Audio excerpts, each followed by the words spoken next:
There's a particular kind of loneliness that comes from seeing what others cannot see. Not the loneliness of isolation, but the loneliness of clarity. Everything you've been taught by someone you deeply respect might be fundamentally mistaken. Not wrong in minor details, but wrong in its basic vision of what is real. This is the loneliness of the student who surpasses the teacher, of the disciple who must become a heretic to remain faithful to truth itself. And for a young man from the remote town of Stagira, arriving in Athens at 17, with nothing but intellectual hunger and ambition, this loneliness would define his life's work. His name was Aristotle, and the teacher he would have to reject was Plato, the most revered philosopher in the ancient world. Picture the scene: a teenage outsider from Macedonia's borderlands, entering the sacred groves of Plato's academy, the intellectual center of Greek civilization. For 20 years he remained there, absorbing everything the master taught about reality, knowledge, and human nature. But gradually, almost imperceptibly at first, Aristotle began to see cracks in the beautiful edifice of Platonic philosophy. Small doubts that grew into fundamental disagreements, questions that wouldn't stay silent. Plato taught that the world we experience is mere shadow and illusion. In his famous allegory of the cave, he imagined humanity as prisoners, watching flickering shadows on a wall, mistaking them for reality itself. True reality, Plato insisted, exists in a realm of perfect, eternal forms beyond the sensible world. This horse before you? Merely a shadow of the perfect form of horse. To achieve genuine knowledge, philosophers must turn away from the deceptive world of the senses and contemplate these eternal forms through pure reason. But Aristotle couldn't accept this. Something in him rebelled against the idea that the world we touch, see, and inhabit is mere illusion. He looked at individual concrete things, this man, this tree, this horse, and became convinced that they constitute primary reality, not some abstract universal existing in a separate realm. The tension became unbearable. How do you tell your teacher that his entire vision of reality is inverted? How do you remain loyal to truth when truth demands betrayal of loyalty? Later, after Plato's death, Aristotle would capture this painful choice in words that echo across millennia. Plato is dear to me, but dearer still is truth. This wasn't merely a disagreement about abstract metaphysics. It was a complete revolution in how philosophy itself would be practiced. Aristotle's rejection of otherworldly forms represented a redirection of Western thought from mystical speculation towards systematic engagement with the world we actually experience. Where Plato demanded philosophers turn away from sensory experience, Aristotle insisted that understanding begins with careful observation of particular things. Where Plato separated eternal truths from the changing world, Aristotle discovered principles of reality embedded within the very things that change and develop. What emerged was unprecedented. The first truly comprehensive philosophical system in Western thought. Not a collection of ideas, but an integrated architecture where each domain illuminates all the others. Logic provides the tools for rigorous thinking. Metaphysics reveals the structure of reality. Natural philosophy explains how substances change. Psychology shows how soul and body unite. Ethics demonstrates how humans achieve excellence. Politics creates the conditions for flourishing in community. All of it fits together with remarkable coherence. To understand Aristotle is to see how this systematic integration works. How does studying the logic of thought reveal the structure of being itself? How does understanding individual substances explain the nature of change? How does analyzing human nature ground both ethics and politics? These aren't separate questions. They're dimensions of a single unified vision. We're going to trace the complete architecture of Aristotelian philosophy, following the same logical progression Aristotle himself established. We'll begin with his logical method, examine his revolutionary metaphysics, explore his vision of the natural world, investigate his account of the human soul, understand his ethics of virtue, consider his political philosophy, and conclude with his account of contemplation as the highest human activity. What you'll discover is a philosophical vision of remarkable power, a vision built through patient, systematic attention to the reality we inhabit. A vision that takes seriously both our rational capacity for universal understanding and our embodied existence in time and community. A vision showing how logic, metaphysics, science, ethics, and politics form a unified whole by following the structure of reality itself. This is the achievement of the young man from Stagira, who had the courage to reject his teacher's beautiful vision in pursuit of something truer. This is Aristotle's architecture of knowledge. Part 1. The logical foundation, Aristotle's method of knowledge. Aristotle made a revolutionary recognition that would transform philosophy forever. Before we can investigate the nature of reality, we must first understand how human thought achieves certainty. He saw that previous philosophers had argued endlessly without establishing reliable methods for distinguishing truth from error, genuine knowledge from mere opinion. The sophists had exploited this weakness, using clever rhetoric to make the weaker argument appear stronger, whilst Plato had retreated into a realm of eternal forms that seemed disconnected from ordinary reasoning. Aristotle realized that philosophy needed something unprecedented, a systematic study of valid reasoning itself. This insight led him to invent formal logic, the first comprehensive account of the rules governing correct inference. His collection of logical works, known as the organon, meaning tool or instrument, established logic as the methodological foundation for all philosophical inquiry. The title reveals Aristotle's understanding. Logic doesn't provide knowledge of reality directly, but rather supplies the instruments by which such knowledge becomes possible.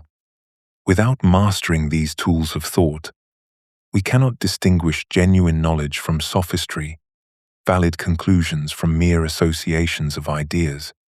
The heart of Aristotle's discovery was the syllogism, which he demonstrated through his most famous example. All men are mortal. Socrates is a man, therefore Socrates is mortal. This simple structure reveals something profound about the nature of reasoning itself, the logical necessity that connects premises to conclusions. The power of syllogistic reasoning lies not in discovering new facts about the world, but in making explicit the logical relationships already implicit in our knowledge. When we know that all men are mortal and that Socrates is a man, the conclusion follows with absolute necessity. This necessity distinguishes genuine reasoning from mere association of ideas or rhetorical persuasion. The sophists might convince through emotional appeal or clever wordplay, but syllogistic reasoning compels assent through logical structure alone. Aristotle showed that valid reasoning has a form independent of its content. The same logical pattern that proves Socrates mortal can prove mathematical theorems or establish ethical principles. This formal character makes logic universally applicable across every domain of knowledge. The syllogism reveals that all reasoning depends on a specific relationship. Universal principles, major premises, applied to particular cases, minor premises, yield necessary conclusions. This structure mirrors something fundamental about knowledge itself. We understand particular things by grasping the universal principles that govern them. Logic, thus, provides not merely rules for correct thinking, but insight into the very nature of understanding. Aristotle's logical framework becomes the methodological foundation for philosophy itself, creating the rules by which we can move from premises to conclusions with certainty. Every philosophical argument, every metaphysical claim, every ethical principle must submit to logical analysis. The philosopher who masters these tools of thought possesses the means to construct valid arguments and expose invalid ones, to build systematic knowledge rather than mere collections of opinions. Yet Aristotle's logic reveals something even more remarkable. The same structure that governs valid reasoning also illuminates the structure of reality itself. The relationship between universal principles and particular instances that logic studies mirrors the relationship between forms and substances that metaphysics investigates. The categories through which logic analyses propositions correspond to the categories through which being itself is organized. This suggests that logical analysis reveals not just the structure of thought, but the structure of reality. That the tools of reasoning are simultaneously tools for understanding existence itself. Aristotle begins his logical investigation with a deceptively simple question. What are the fundamental ways we can meaningfully speak about reality? This inquiry leads him to one of philosophy's most systematic discoveries, that everything we can say about the world falls into exactly 10 basic categories. These aren't arbitrary classifications, but reveal the deep logical structure governing all meaningful discourse. When we examine any statement we make, Aristotle shows us we find ourselves expressing one of 10 fundamental types of predication. Consider the statement, Socrates is wise. Here we relate a substance, Socrates himself, to a quality, his wisdom. When we say, the book weighs 2 pounds, we're connecting a substance to a quantity. The cat is on the mat expresses a spatial relation between substances. Through countless examples, Aristotle demonstrates that our 10 categories, substance, quantity, quality, relation, place, time, position, state, action, and affection, exhaust the possibilities of meaningful predication. This categorical analysis reveals a crucial logical hierarchy. Substance emerges as the primary category, fundamentally different from all others. We can meaningfully say, Socrates is wise, or Socrates is 6 feet tall. But we cannot reverse these relationships without logical absurdity. We cannot say, wisdom is Socrates or 6 feet is a man, and preserve meaning. Individual concrete things, this particular man, that specific tree, serve as the ultimate subjects of all our statements. Everything else we can meaningfully express describes, modifies, or relates to these primary subjects. Aristotle captures this logical primacy with precise terminology. Substances are said of nothing else, whilst having everything else said of them. When we predicate wisdom of Socrates, we're not treating wisdom as an independent subject, but as something that exists in and through Socrates. Qualities, quantities, relations, all the other categories, function only as predicates, never as ultimate subjects. This categorical structure exposes the grammatical and logical architecture of predication itself. Every meaningful statement, regardless of content, follows this pattern. We take some substance, subject, and relate it to a predicate through one of the categorical relationships. This explains why certain word combinations produce meaningful propositions, whilst others generate mere nonsense. Green ideas sleep furiously violates categorical boundaries, by treating qualities as substances and assigning inappropriate predicates. Understanding the categories provides the analytical key to any proposition's logical form. Whether we're discussing ethics, politics, or natural philosophy, we're always working within this categorical framework, relating substance subjects to various types of predicates. This logical structure operates beneath the surface of all meaningful discourse, governing what we can coherently think and express. Yet Aristotle's categorical analysis points beyond purely logical concerns. If substances necessarily function as the primary subjects in all meaningful statements about reality, this logical primacy suggests something profound about the nature of being itself. Our language doesn't arbitrarily privilege individual concrete things as primary subjects. It reflects the logical necessity of grounding all predication in substantial subjects. This creates a tantalizing possibility. Perhaps the logical categories correspond to real categories of being. If our discourse necessarily treats individual substances as metaphysically primary, what does this reveal about reality's actual structure?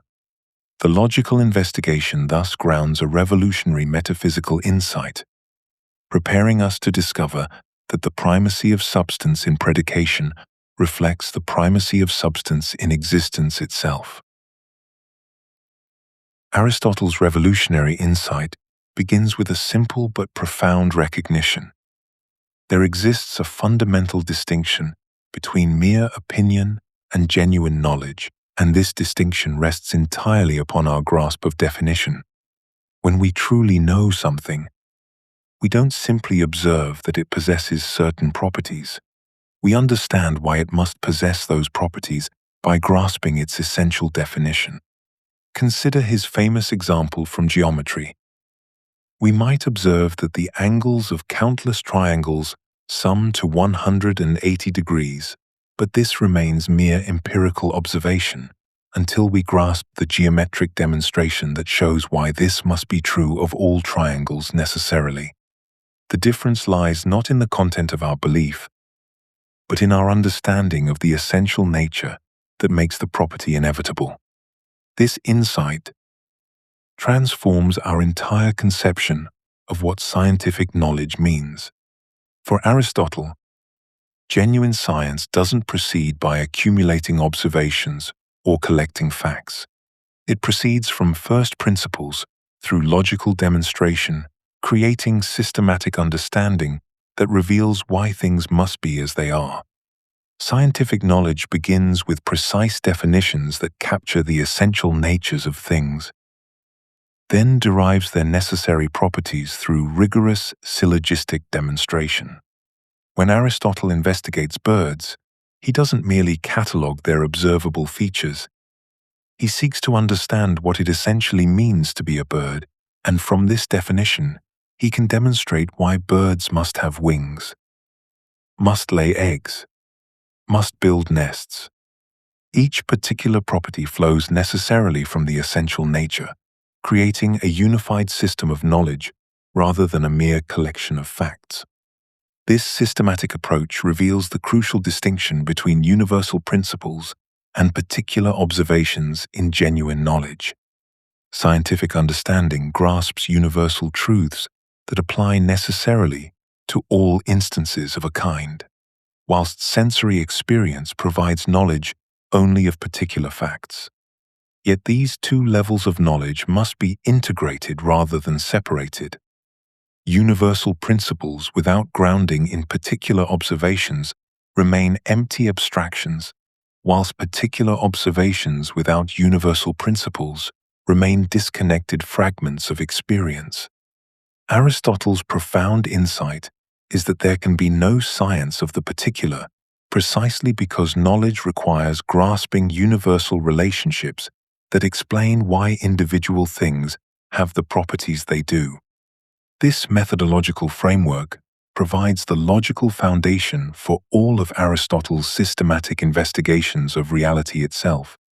The same logical structure that governs scientific demonstration moving from universal definitions through necessary reasoning to particular conclusions, also governs philosophical investigation of being, substance, and change.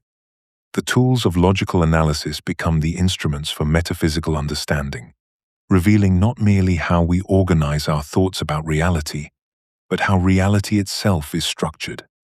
This logical method will prove essential as Aristotle develops his revolutionary analysis of substance, his four-cause theory, and his account of actuality and potentiality, each philosophical insight emerging through the same rigorous process of definition and demonstration that characterizes all genuine knowledge. Part 2. The Nature of Being, Aristotelian Metaphysics. Aristotle's most revolutionary philosophical act was his decisive break from his teacher Plato on the fundamental nature of reality itself. Where Plato had argued that true reality consists of eternal, unchanging forms existing in a transcendent realm beyond the sensible world, Aristotle boldly declared that individual concrete things, this particular man, this specific tree, this actual horse, constitute primary reality. This wasn't merely a technical disagreement between philosophers, but a complete reorientation of human thought from otherworldly speculation toward rigorous engagement with the world we actually experience. Plato's famous allegory of the cave had portrayed our sensible world as mere shadows cast by the true reality of the forms. In this vision, the particular things we encounter daily are imperfect copies of perfect universal essences existing in a separate dimension. To gain genuine knowledge, we must turn away from the deceptive world of appearances and ascend through philosophical contemplation to grasp these eternal truths. Aristotle rejected this entire framework with characteristic directness. It is not necessary that there be a form of every group of things that we say are one. The forms, he argued, are unnecessary philosophical constructions that create more problems than they solve. Instead, Aristotle developed his revolutionary concept of substance, ousia in Greek, as the foundation of all reality. Substances are individual concrete things that exist independently and serve as the ultimate subjects for all properties, relations, and changes.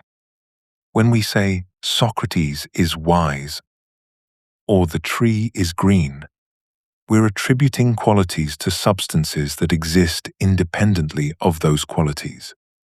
Wisdom doesn't exist floating somewhere in abstract space. It exists only as the wisdom of particular wise individuals. Greenness doesn't have independent reality. It exists only as the greenness of particular green things. This insight transforms our understanding of predication itself. Substance, Aristotle explains, is neither said of a subject nor present in a subject, but serves as the foundation for everything else that exists. Qualities, relations, quantities, actions, and even universals exist only in and through particular substances.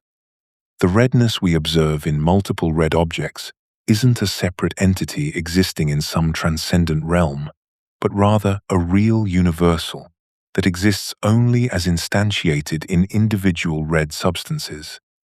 This metaphysical revolution grounds philosophy firmly in the world we actually encounter through our senses. Rather than requiring mystical access to a separate dimension of reality, genuine knowledge becomes possible through careful investigation of the concrete individuals that surround us. We don't need to escape the cave of sensible experience.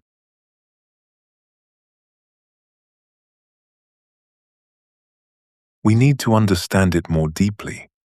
The universals that make scientific knowledge possible aren't located in a Platonic heaven, but are embodied in the essential natures of individual substances. This approach doesn't eliminate universals. Aristotle recognized that genuine knowledge requires grasping universal truths. but these universals exist within particular substances rather than in a separate world. When we understand the essential nature of humanity, we're grasping something real and universal, but something that exists only as embodied in individual human beings like Socrates, Callias, and countless others. The implications of this metaphysical framework extend throughout Aristotle's entire philosophical system. Individual substances become the foundation for understanding natural processes, human psychology, and ethical development. All change, growth, and development involves the actualization of potentials inherent in particular substances. A seed becomes a tree, a child becomes an adult, a person develops virtuous character, all through processes whereby individual substances realize possibilities contained within their essential natures. This raises profound questions about the nature of change itself. How do substances undergo transformation while maintaining their identity? What explains the processes by which substances come to be and pass away? How do we account for the stability of essential natures alongside the constant flux of accidental properties? Aristotle poses the fundamental question that drives all genuine inquiry. Why does anything exist or change as it does? His revolutionary insight reveals that complete explanation requires four distinct but interconnected types of causation, each answering a different aspect of the why question. Consider his famous example of a bronze statue of Hermes. To fully understand why this statue exists, we must examine multiple causal factors working together in perfect coordination. Previous philosophers had grasped only partial aspects of causation, leading to incomplete and often contradictory explanations of natural processes and human artifacts. The Presocratics focused obsessively on material elements, whilst Plato elevated formal patterns, but neither achieved the comprehensive understanding that genuine knowledge demands. Material and formal causes work together in every substance, creating the fundamental structure of reality itself. The material cause provides the underlying stuff, the bronze, that persists through change and serves as the substrate for transformation. The formal cause provides the organizing structure, MC, the specific shape and proportions of Hermes, that makes the thing precisely what it is rather than something else. Neither alone can explain existence. Bronze without form remains mere potential, shapeless metal awaiting determination, whilst form without matter remains mere abstraction, a pattern with no concrete reality. Aristotle's profound insight reveals that matter yearns for form because material always exists as potential for receiving formal determination. The bronze possesses an inherent capacity to receive the statue's form, whilst the form requires material substrate to achieve actual existence. This creates the deeper question: how does matter actually receive form in the concrete processes of change we observe throughout nature? Efficient causation provides the answer through the process by which potential becomes actual. The sculptor serves as the efficient cause that actualizes the potential statue within the bronze through skilled activity, guided by knowledge of the desired form. This causation always involves something already actual, bringing potential into actuality. The sculptor must actually possess the technical skill, artistic vision, and physical capacity to impose the form upon the matter. The efficient cause explains the temporal sequence of change, the step-by-step process through which the formless bronze gradually acquires the determinate shape of Hermes. Yet, efficient causation operates within constraints. The sculptor cannot create any form whatsoever, but only those forms compatible with bronze's material properties and consistent with artistic principles governing harmonious proportion.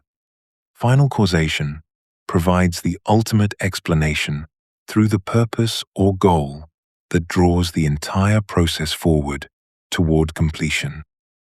The final cause, the purpose for which the statue is made, whether religious devotion, artistic expression, or civic commemoration, explains why the efficient cause acts, why this particular form is imposed upon this specific matter, and why the process continues until the work achieves perfection.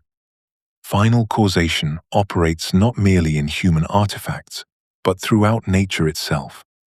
Acorns develop into oak trees because of their inherent end or purpose, their natural teleology, directing growth toward mature actualization.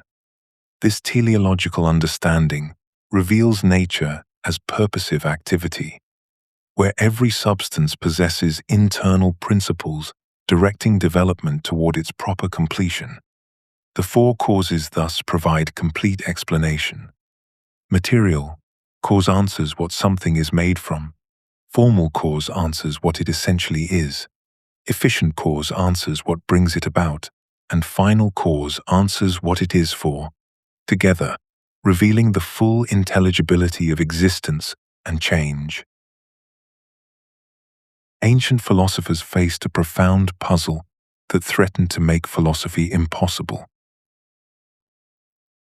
How can anything genuinely change whilst remaining the same thing? Heraclitus had proclaimed that reality consists in constant flux. You cannot step into the same river twice, because fresh waters flow perpetually onward. Yet Parmenides countered with equally compelling logic. Genuine change is impossible, because being cannot emerge from non-being, and what exists cannot cease to exist. If the river truly changes, it becomes something else entirely. If it remains the same river, no real change has occurred. Aristotle recognized that both positions captured essential truths whilst missing something crucial. His revolutionary solution introduced the distinction between actuality and potentiality. Ch. Perhaps his most profound contribution to understanding reality itself. Every substance exists simultaneously as what it actually is and what it potentially could become. The acorn sitting before us is actually a seed, complete with its own substantial reality, yet it is potentially an oak tree. This potentiality is not mere possibility, but belongs to the acorn's very nature, as the kind of thing it is.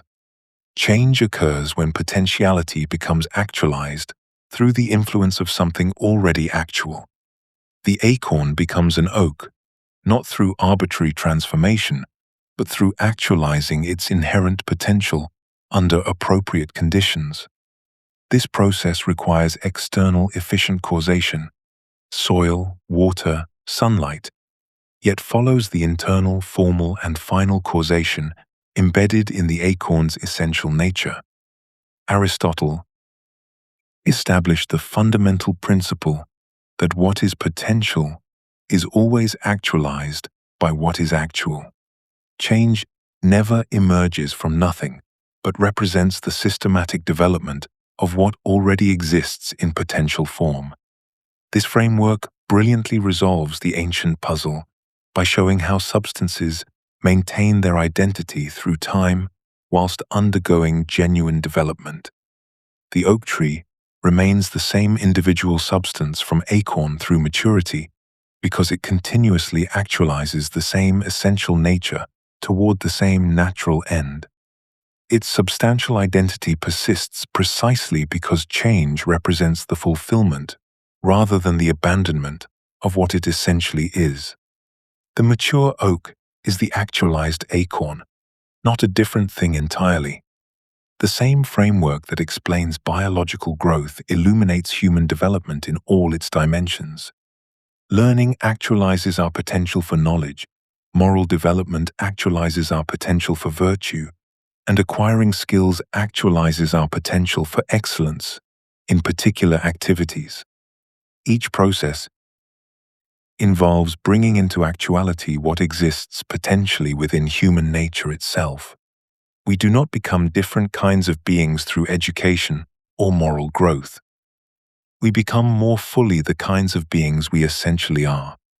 This understanding opens onto the broader question of how natural substances develop according to their inherent purposes, and how this teleological framework applies to cosmic order and human life within it. Part 3. The natural world, physics, and the cosmos. Heavy objects naturally fall toward the earth, whilst fire naturally rises upward, revealing something profound about the nature of reality itself. Aristotle observed that these movements occur not through external compulsion, but through the inherent nature of each substance. A stone seeks its proper place in the earth. Fire seeks its natural realm above. This distinction between natural and forced motion becomes the foundation for understanding the entire cosmic order. Nature does nothing in vain. Every natural motion serves the purpose of actualizing the potential inherent in each substance. When we force a stone upward, we act against its nature, creating violent motion that cannot sustain itself. But when we release it, the stone returns to its natural motion, moving toward its proper place where it can exist in accordance with its essential nature. This principle of natural motion reveals that the physical world possesses an inherent teleological structure. Each substance contains within itself a principle of motion directed toward its own perfection. The acorn naturally develops into an oak tree, not through random mechanical processes, but because it possesses an internal principle guiding it toward the actualization of its potential. Heavy elements move downward because their nature finds completion in proximity to the Earth's center. Light elements move upward because their nature achieves fulfillment in the celestial regions. Motion thus becomes the visible expression of nature's constant striving toward the actualization of form. The cosmos itself reflects this same principle on the grandest possible scale. Aristotle envisions an eternal, ordered whole with the earth at the center, surrounded by celestial spheres that move in perfect, circular motion. This cosmic architecture embodies the principles of actuality and potentiality that govern all change. The terrestrial realm experiences constant transformation as substances move between potentiality and actuality. Water becomes vapor, seeds become plants, potential becomes actual through natural processes. But the celestial spheres exist in a state of perfect actuality, moving eternally in circles because circular motion represents the most perfect form of change. Having no beginning or end, no incompleteness requiring fulfillment.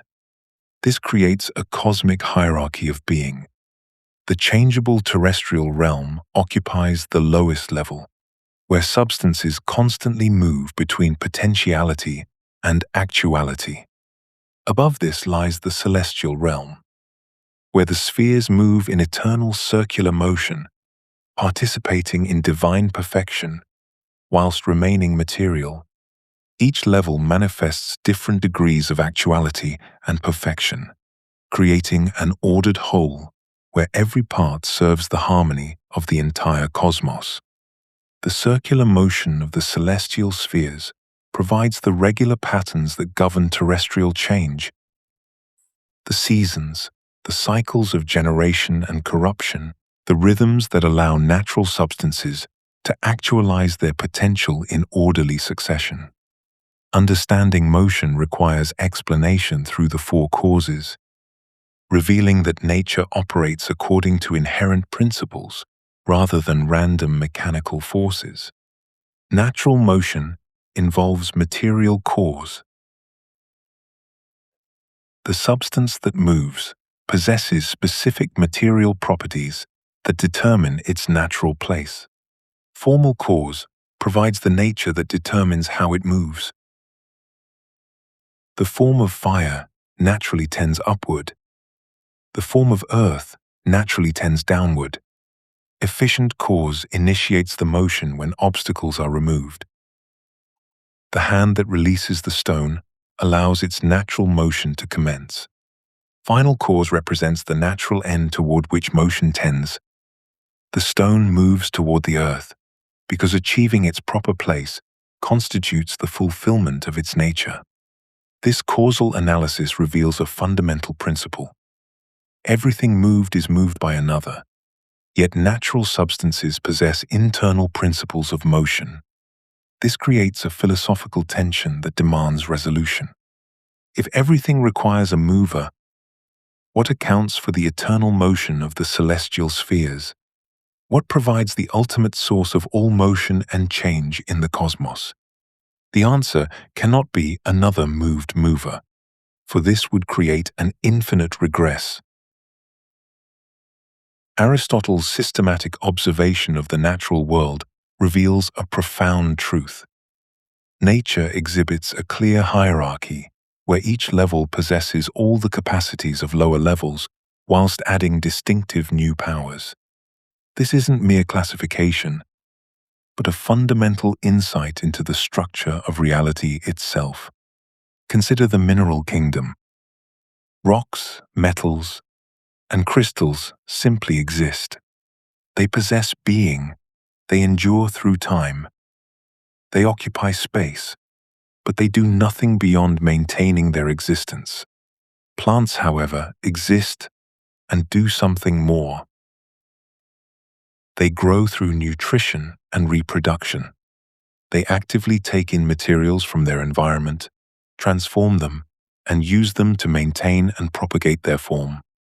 Animals exist, grow, and achieve something plants cannot. They perceive through sensation and move themselves toward what they desire. This hierarchical structure emerges from Aristotle's careful biological investigations, where he dissected hundreds of species and observed their behaviors with unprecedented precision. What he discovered was that higher forms of life don't replace lower functions, but integrate them into more complex wholes. A deer must nourish itself like a plant, but it does so whilst pursuing perceived goods through the environment. It sees predators and flees, smells water and approaches, recognizes its offspring, and protects them. Each level represents increasing degrees of actuality and formal complexity, where new powers emerge that weren't present at lower levels, yet depend entirely upon them. This dependency reveals something crucial about the relationship between levels. Higher forms depend on but transcend lower ones in ways that illuminate the very nature of natural development. Animals require plant-like nutrition to survive, but they achieve what plants cannot: sensation, memory, and self-directed movement toward perceived goods. When a hawk circles above searching for prey, it's exercising capacities that integrate vegetative functions of growth and maintenance with distinctly animal powers of sight, memory of successful hunting grounds, and purposeful flight toward anticipated food. Aristotle's examples demonstrate that animal perception involves not just passively receiving sensory information, but actively discriminating between beneficial and harmful objects in the environment. A rabbit doesn't simply see the fox. It recognizes danger, recalls previous encounters with predators, and chooses a specific escape route based on its assessment of the terrain. This reveals what Aristotle calls a kind of practical intelligence in animals. They possess the capacity to pursue pleasure and avoid pain through reasoned responses to particular situations, though they lack the ability to grasp universal principles or engage in abstract reasoning about the nature of pleasure and pain themselves. Humans occupy the unique position of rational animals, possessing all natural capacities whilst adding the distinctive power of universal thought. We share nutritive functions with plants and sensitive functions with animals, but we uniquely possess the capacity to grasp universal truths, engage in abstract reasoning, and deliberate about action based on principles rather than mere perception of immediate goods. When Aristotle defines humans as rational animals, he emphasizes that rationality doesn't separate us from nature, but represents the highest actualization of natural capacities. Human reason enables both theoretical understanding of universal truths and practical wisdom about particular actions. We can understand not just that fire burns, but why combustion occurs according to universal principles. We can recognize not just that certain actions bring pleasure, but whether those pleasures contribute to or detract from human flourishing according to rational principles of the good life.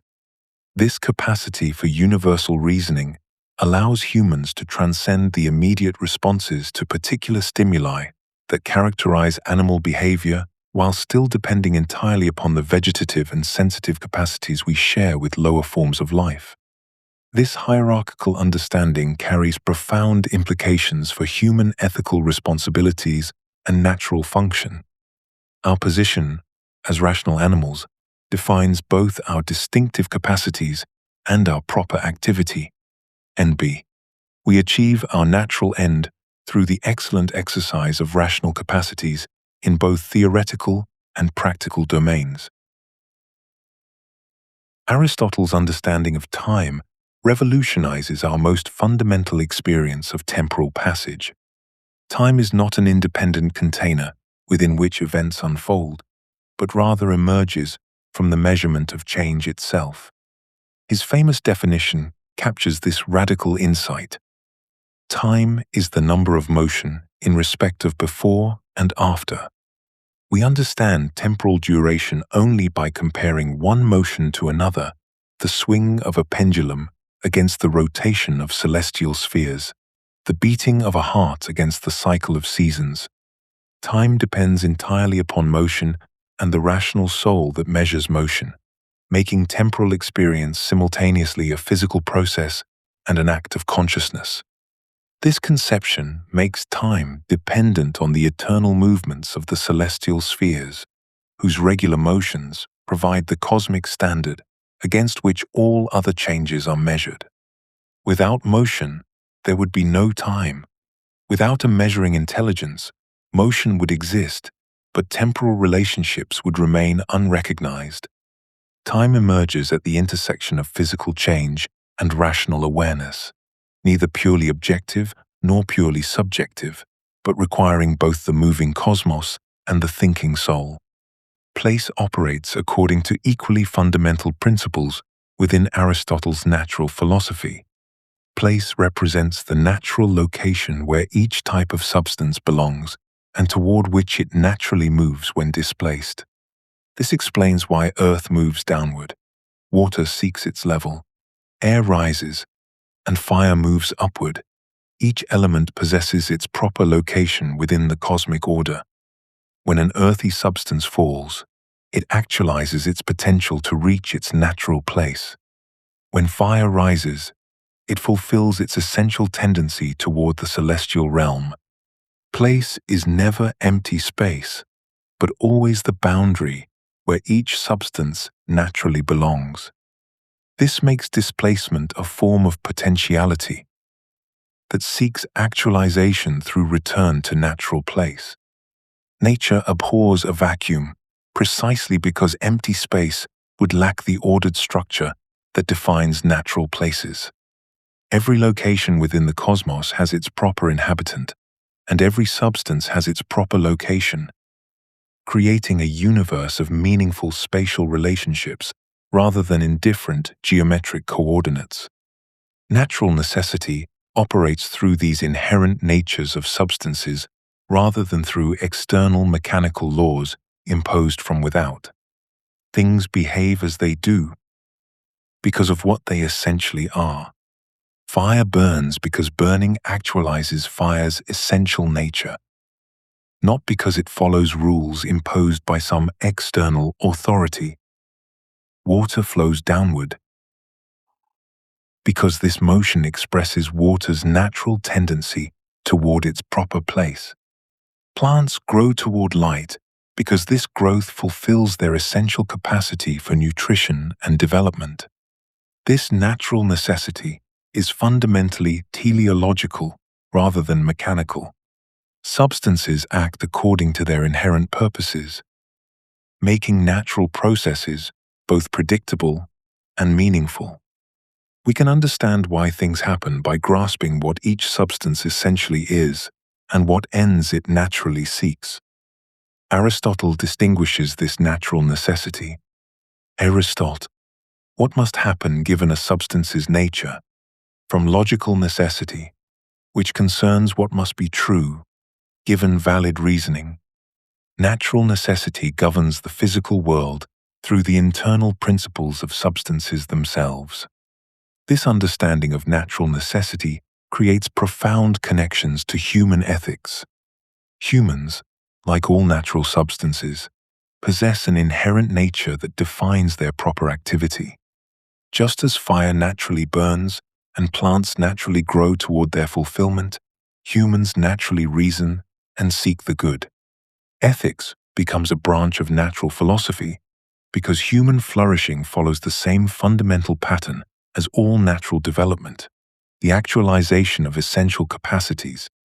If natural substances achieve their ends through actualizing their essential natures, then human flourishing must involve actualizing the rational capacities that define human essence. Understanding natural necessity thus prepares us to understand human nature as a specific instance of natural substance, one with distinctive capacities for knowledge and virtue that demand their own proper actualization. Part 4. The Human Soul, Psychology and Human Nature. Aristotle's most revolutionary insight about human nature begins with his decisive rejection of his teacher's fundamental error. Plato had conceived the soul as a separate substance, a divine spark temporarily imprisoned within the crude matter of the body, perpetually seeking escape to the realm of pure forms where it truly belonged. This dualistic vision portrayed human existence as an uncomfortable alliance between opposing natures, the soul yearning upward toward eternal truth, whilst dragged downward by bodily appetites and limitations. Against this entire framework, Aristotle declared with characteristic precision, "The soul is the form of the body, not a separate entity accidentally housed within matter, but the organizing principle that makes a living body precisely what it is." This represents far more than terminological preference. Aristotle's analogy illuminates the depth of his insight. Asking whether soul and body are one is like asking whether wax and its shape are one. They represent the same reality understood from different perspectives. The soul as the formal cause that organizes matter into a living, functioning whole.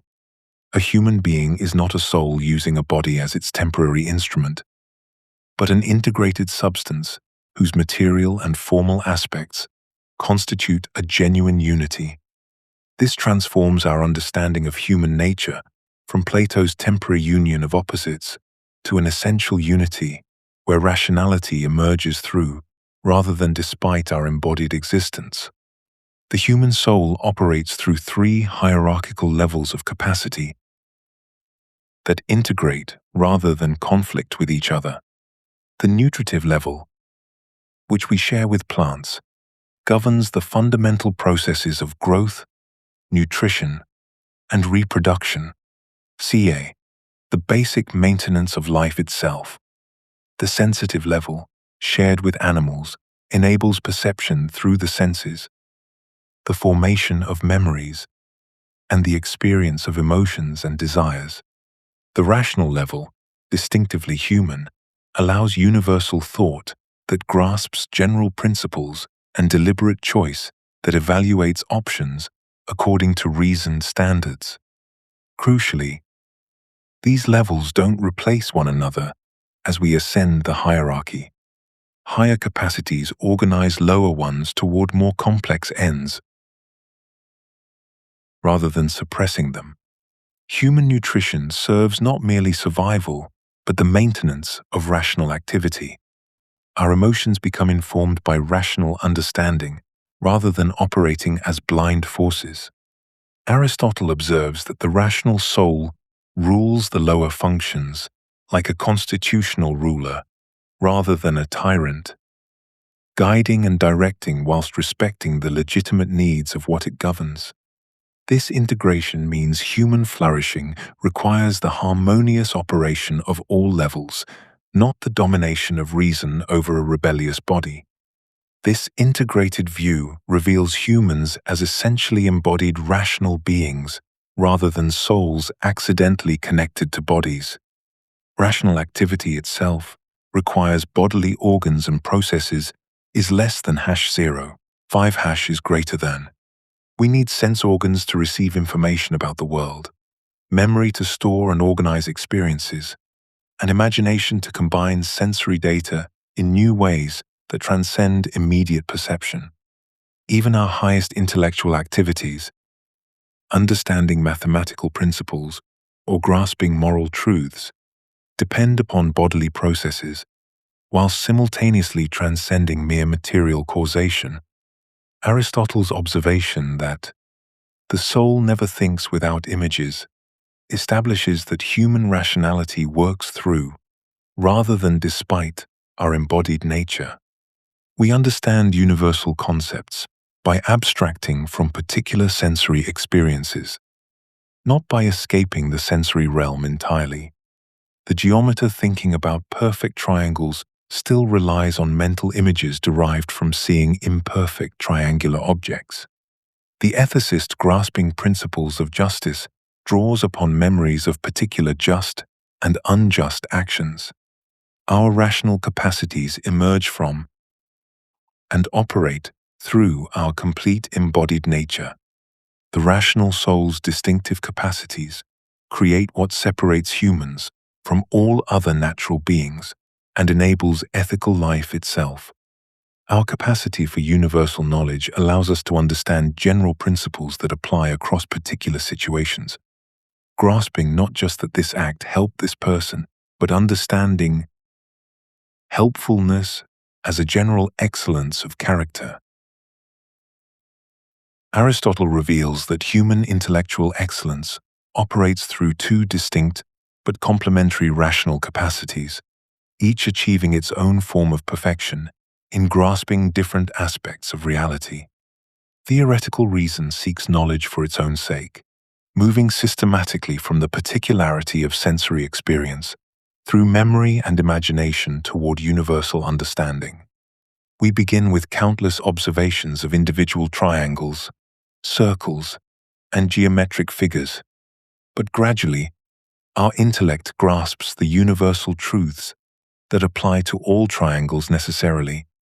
The specific triangle drawn in sand becomes a pathway to understanding the eternal relationships that govern all triangular reality. This progression from particular to universal represents the natural movement of human intellect toward its highest object, the most universal and necessary truths about reality itself. Theoretical wisdom achieves excellence precisely because it grasps what cannot be otherwise. Mathematical demonstrations, metaphysical principles, and the fundamental structures of reality possess a necessity that transcends the contingent circumstances of human existence. When we understand why the angles of any triangle must equal 2 right angles, we possess knowledge that applies universally, timelessly, without exception. This represents intellectual virtue in its purest form, because the mind has actualized its capacity to grasp eternal truth, achieving a kind of participation in the divine perspective that sees reality as it truly is, beyond the flux of particular circumstances. Yet humans are not pure intellects, contemplating eternal truths from a position outside the world. We must act within concrete reality, making choices about particular situations involving specific people under unique circumstances that will never be repeated exactly. Knowing that courage is a virtue provides essential guidance, but it doesn't automatically determine how to act courageously when facing this particular challenge. With these specific people, under these unrepeatable conditions, the universal principle that we should be generous doesn't immediately resolve whether to give money to this person now, how much to give, or whether some other form of help would be more appropriate. Aristotle recognizes that practical situations involve contingent factors, competing goods, and uncertain outcomes that require a fundamentally different kind of rational analysis than theoretical demonstration. The particular circumstances of human action are, in his memorable phrase, infinite in their variety and complexity. Universal principles remain finite and graspable, but their application to the endless diversity of concrete situations demands a distinct rational capacity operating through different methods toward different objects. Practical reason emerges as a separate intellectual virtue that deliberates about action, constituting genuine rational excellence with its own proper domain and methodology. Rather than deducing particular actions from universal principles through logical necessity, practical reason deliberates about means to ends within the realm of human choice and action. It evaluates competing goods, assesses probable consequences, weighs the claims of different people and relationships, and determines appropriate means for achieving worthwhile ends under conditions of uncertainty. This capacity, which Aristotle terms phronesis or practical wisdom, represents authentic intellectual virtue rather than mere cleverness or technical skill. The practically wise person doesn't simply apply rules mechanically, but exercises rational judgment that grasps what is truly good in particular circumstances. This requires understanding not only universal principles, but also the concrete realities of human relationships, social contexts, and the specific characteristics of the people and situations involved.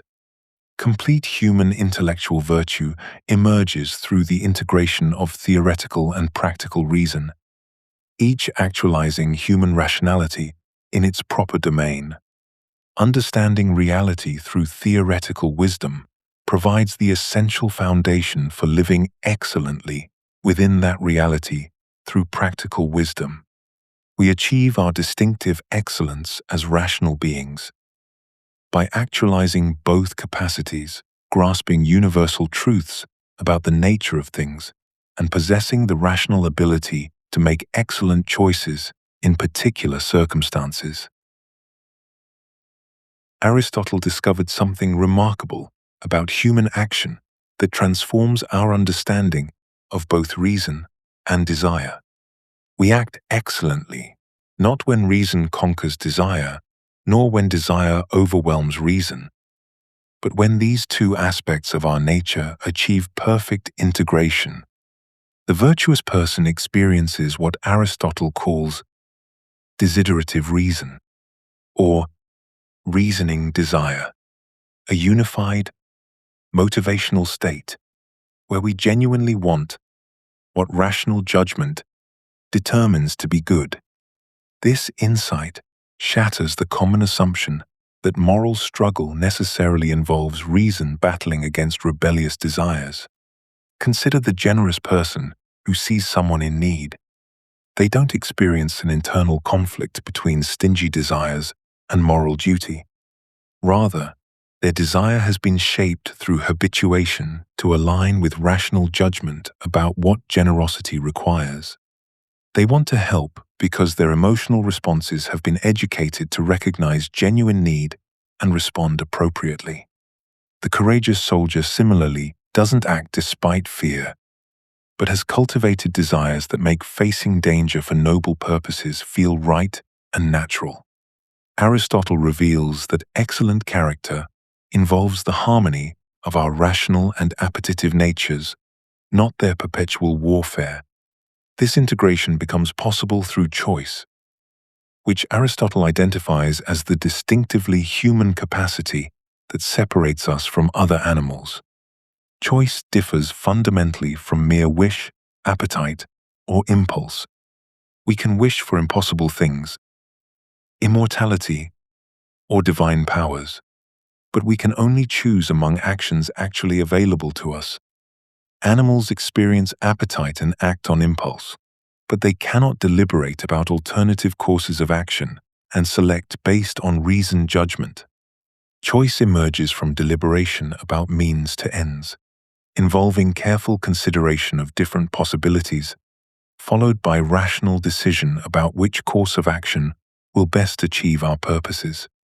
Aristotle defines choice as deliberate desire, emphasizing that genuine choice integrates both rational evaluation and appetitive commitment.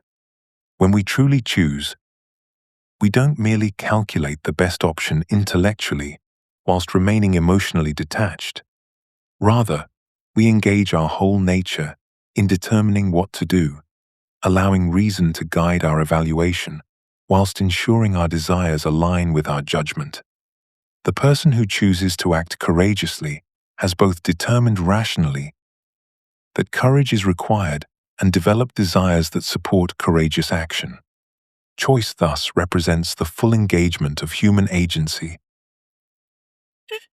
in determining our conduct.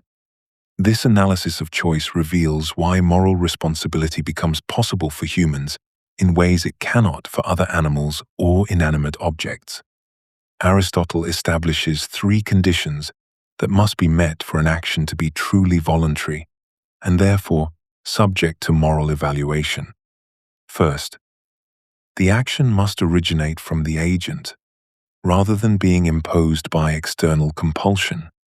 Second, the agent must possess knowledge of the particular circumstances in which they act.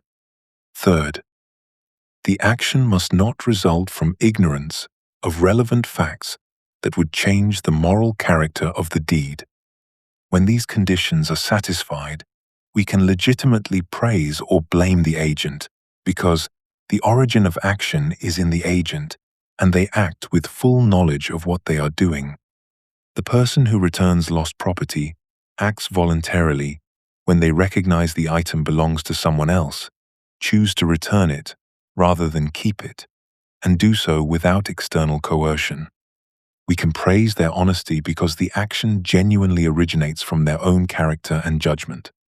Conversely, we blame the thief who voluntarily chooses to steal, whilst knowing the property belongs to another and acting without compulsion.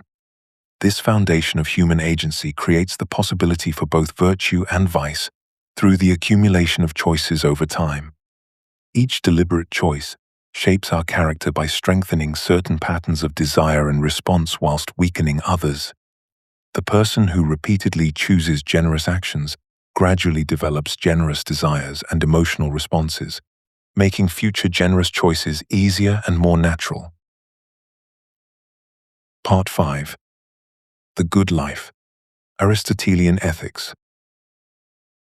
Every art and every inquiry, every action and pursuit aims at some good. Aristotle opens the Nicomachean Ethics with this fundamental observation about human behavior, setting the stage for his systematic investigation into the highest human good. When we examine our actions carefully, we discover that most goods we pursue serve as means to other goods. We seek wealth for security, security for peace of mind for happiness. This creates a hierarchy of goods, each valued for the sake of something higher. Yet this hierarchy cannot extend infinitely without rendering human action ultimately purposeless.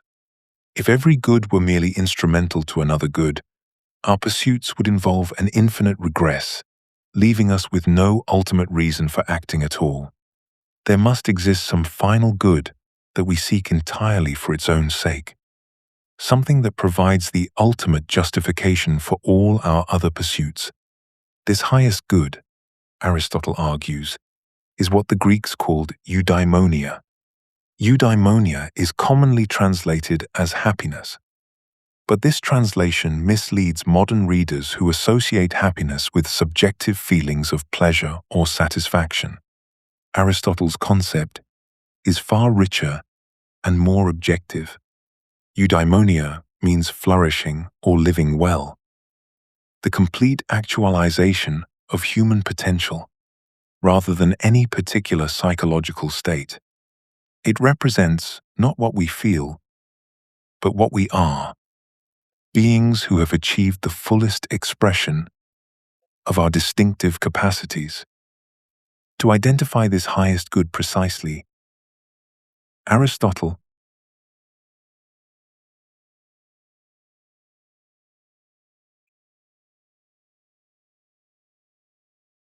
the ultimate good must be final, chosen always for its own sake, and never merely as a means to something else. It must be self-sufficient, lacking nothing essential and requiring no additions to make it complete. And it must be most desirable, not in the sense of being most wanted, but in being genuinely most worthy of choice, incapable of improvement through the addition of other goods. Eudaimonia uniquely satisfies these demanding criteria. Unlike pleasure, which we often seek for the sake of avoiding pain or achieving some further goal, eudaimonia is never pursued instrumentally. Unlike honor or reputation, which depend on others' recognition and thus lack self-sufficiency, eudaimonia depends primarily on our own character and choices. Unlike wealth or power, which can always be improved by addition, eudaimonia represents a complete way of being that cannot be enhanced by external additions. But what exactly constitutes human flourishing? Aristotle approaches this question through his famous function argument, reasoning by analogy from artifacts and natural beings to human life itself. Just as the good of any entity consists in performing its distinctive function excellently, a good knife cuts well, a good eye sees clearly, a good musician plays beautifully. Human good must consist in performing the human function excellently. What distinguishes humans from other animals is our rational capacity. We are essentially rational beings, creatures capable of deliberation, understanding, choice, guided by reason. Therefore, human flourishing consists in the excellent exercise of our rational capacities.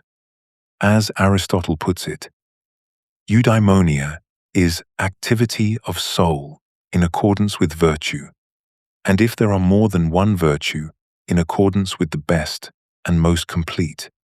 This grounds ethics in human nature itself, rather than in arbitrary convention, cultural preference, or divine command.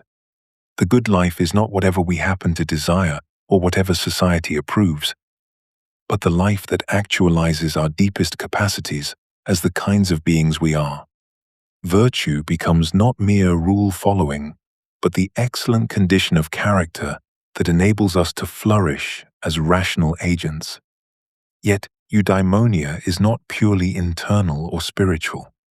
Aristotle insists that flourishing requires both excellent character and adequate external conditions. We cannot fully actualize human capacities under severe deprivation. Health, friendship, sufficient material resources, and reasonable length of life are necessary conditions for eudaimonia, though not sufficient ones. A virtuous person facing extreme adversity may maintain their character but cannot be said to flourish completely. This reveals eudaimonia as neither subjective feeling nor mere external success, but an objective condition requiring both internal excellence and external support. Aristotle's crucial insight transforms our understanding of moral virtue entirely. Virtue represents excellence of character achieved through habituation, rather than mere intellectual understanding.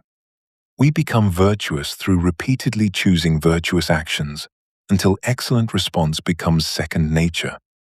We learn to be courageous by acting courageously, generous by acting generously, just by acting justly.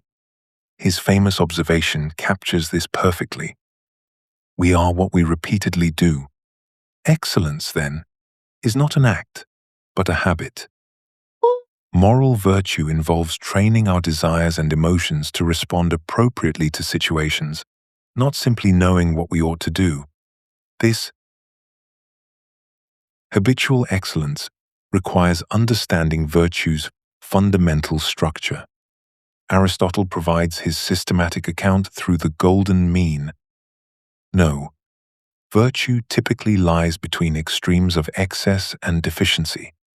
Courage represents the mean between cowardice, a deficiency of confidence, and recklessness, an excess of confidence. Generosity lies between stinginess, which gives too little, and wasteful spending, which gives too much. His insight reveals that virtue is a kind of mean because it involves finding the appropriate response that avoids both extremes. This framework applies to both actions and emotions. 2. The virtuous person acts and feels in ways that are neither excessive nor deficient. The mean, however, is not a mathematical average, but the appropriate response to particular circumstances as determined by practical wisdom. The courageous response varies dramatically with the situation. What counts as appropriate confidence differs for an experienced soldier versus a civilian, in battle versus in daily life, when protecting others versus protecting oneself. Finding the mean requires practical judgment about the specific features of each situation, rather than mechanical application of abstract rules. Aristotle warns that the agent must also be in a certain condition when he does them. In the first place, he must have knowledge. Secondly, he must choose the acts, and choose them for their own sakes. And thirdly, his action must proceed from a firm and unchangeable character. True virtue requires both right action and right emotional response. The integration of reason and desire that defines excellent character. The courageous person not only acts bravely, but feels the appropriate degree of confidence and concern for the situation. This integration takes considerable time and practice to develop, which explains why Aristotle emphasizes that virtue is a stable disposition rather than occasional good behavior. The virtuous person has transformed their emotional responses through repeated practice until excellence becomes natural. This raises the crucial question of how practical wisdom operates in specific moral situations, determining what the mean requires in particular circumstances with their unique features and competing considerations. When we face an actual moral situation, abstract knowledge of virtue suddenly reveals its limitations. We might understand perfectly well that courage represents the mean between cowardice and recklessness, yet find ourselves paralyzed when deciding whether to confront a colleague's unethical behavior or speak up against injustice. The golden mean, however elegant in theory, doesn't automatically translate into clear action when we encounter the infinite complexity of particular circumstances. Aristotle recognized this gap between universal principles and specific choices as fundamental to moral life. He observed that moral situations involve the particular, which is infinite in its complexity, requiring practical judgment rather than theoretical deduction. Consider honesty. Whilst we know it represents a virtue, determining what honesty requires depends entirely on context. Telling your friend an uncomfortable truth about their relationship might demonstrate virtue in one situation, whilst protecting someone from information that would devastate them might represent the honest response in another. The same virtue demands different actions because the particular circumstances differ infinitely. This is where practical wisdom, phronesis, becomes essential. Practical wisdom enables us to determine the golden mean by integrating universal moral principles with situational judgment about particular cases. The person of practical wisdom possesses both general understanding of virtue and the ability to perceive the morally relevant features of specific situations. Aristotle compared practical wisdom to medical skill. Just as a good doctor applies general medical knowledge to the particular symptoms of this patient, practical wisdom applies general moral knowledge to the particular features of this situation. This comparison illuminates why practical wisdom cannot be reduced to rule following. A doctor doesn't mechanically apply universal principles, but must perceive what these symptoms mean for this patient, considering their history, constitution, and circumstances. Similarly, moral excellence requires the ability to perceive what courage or justice or generosity means in this specific situation, with these particular people, relationships, and consequences. Such perception develops through experience, judgment, and a kind of moral sensitivity that theoretical knowledge alone cannot provide. The person of practical wisdom possesses both moral knowledge and appropriate motivational structure, enabling consistent, excellent choice across varying circumstances. This distinguishes practical wisdom from mere cleverness, which might achieve desired ends through morally questionable means. Practical wisdom differs from cleverness because it aims at genuinely good ends, guided by a proper understanding of human flourishing. It also differs from technical skill because it involves the whole character of the agent, not merely the application of specialized knowledge. Aristotle insisted that practical wisdom and moral virtue are inseparable.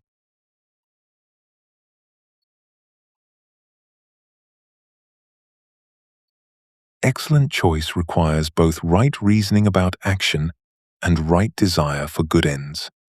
Someone might understand intellectually what justice requires, yet lack the motivational commitment to act justly when it proves costly.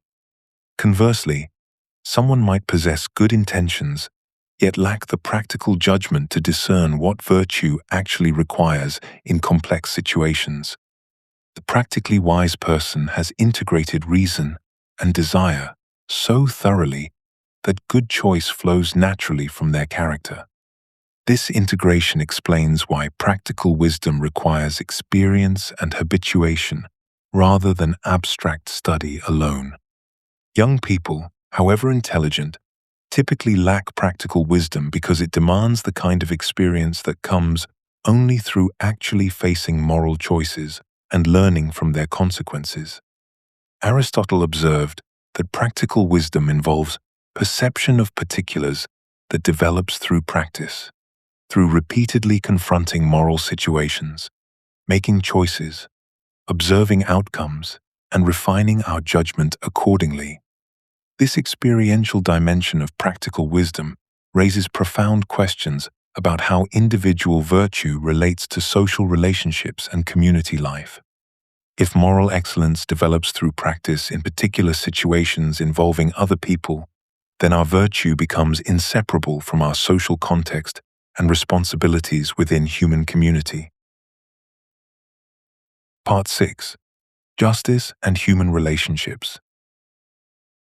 Aristotle advances a remarkable claim about justice that transforms our understanding of virtue itself.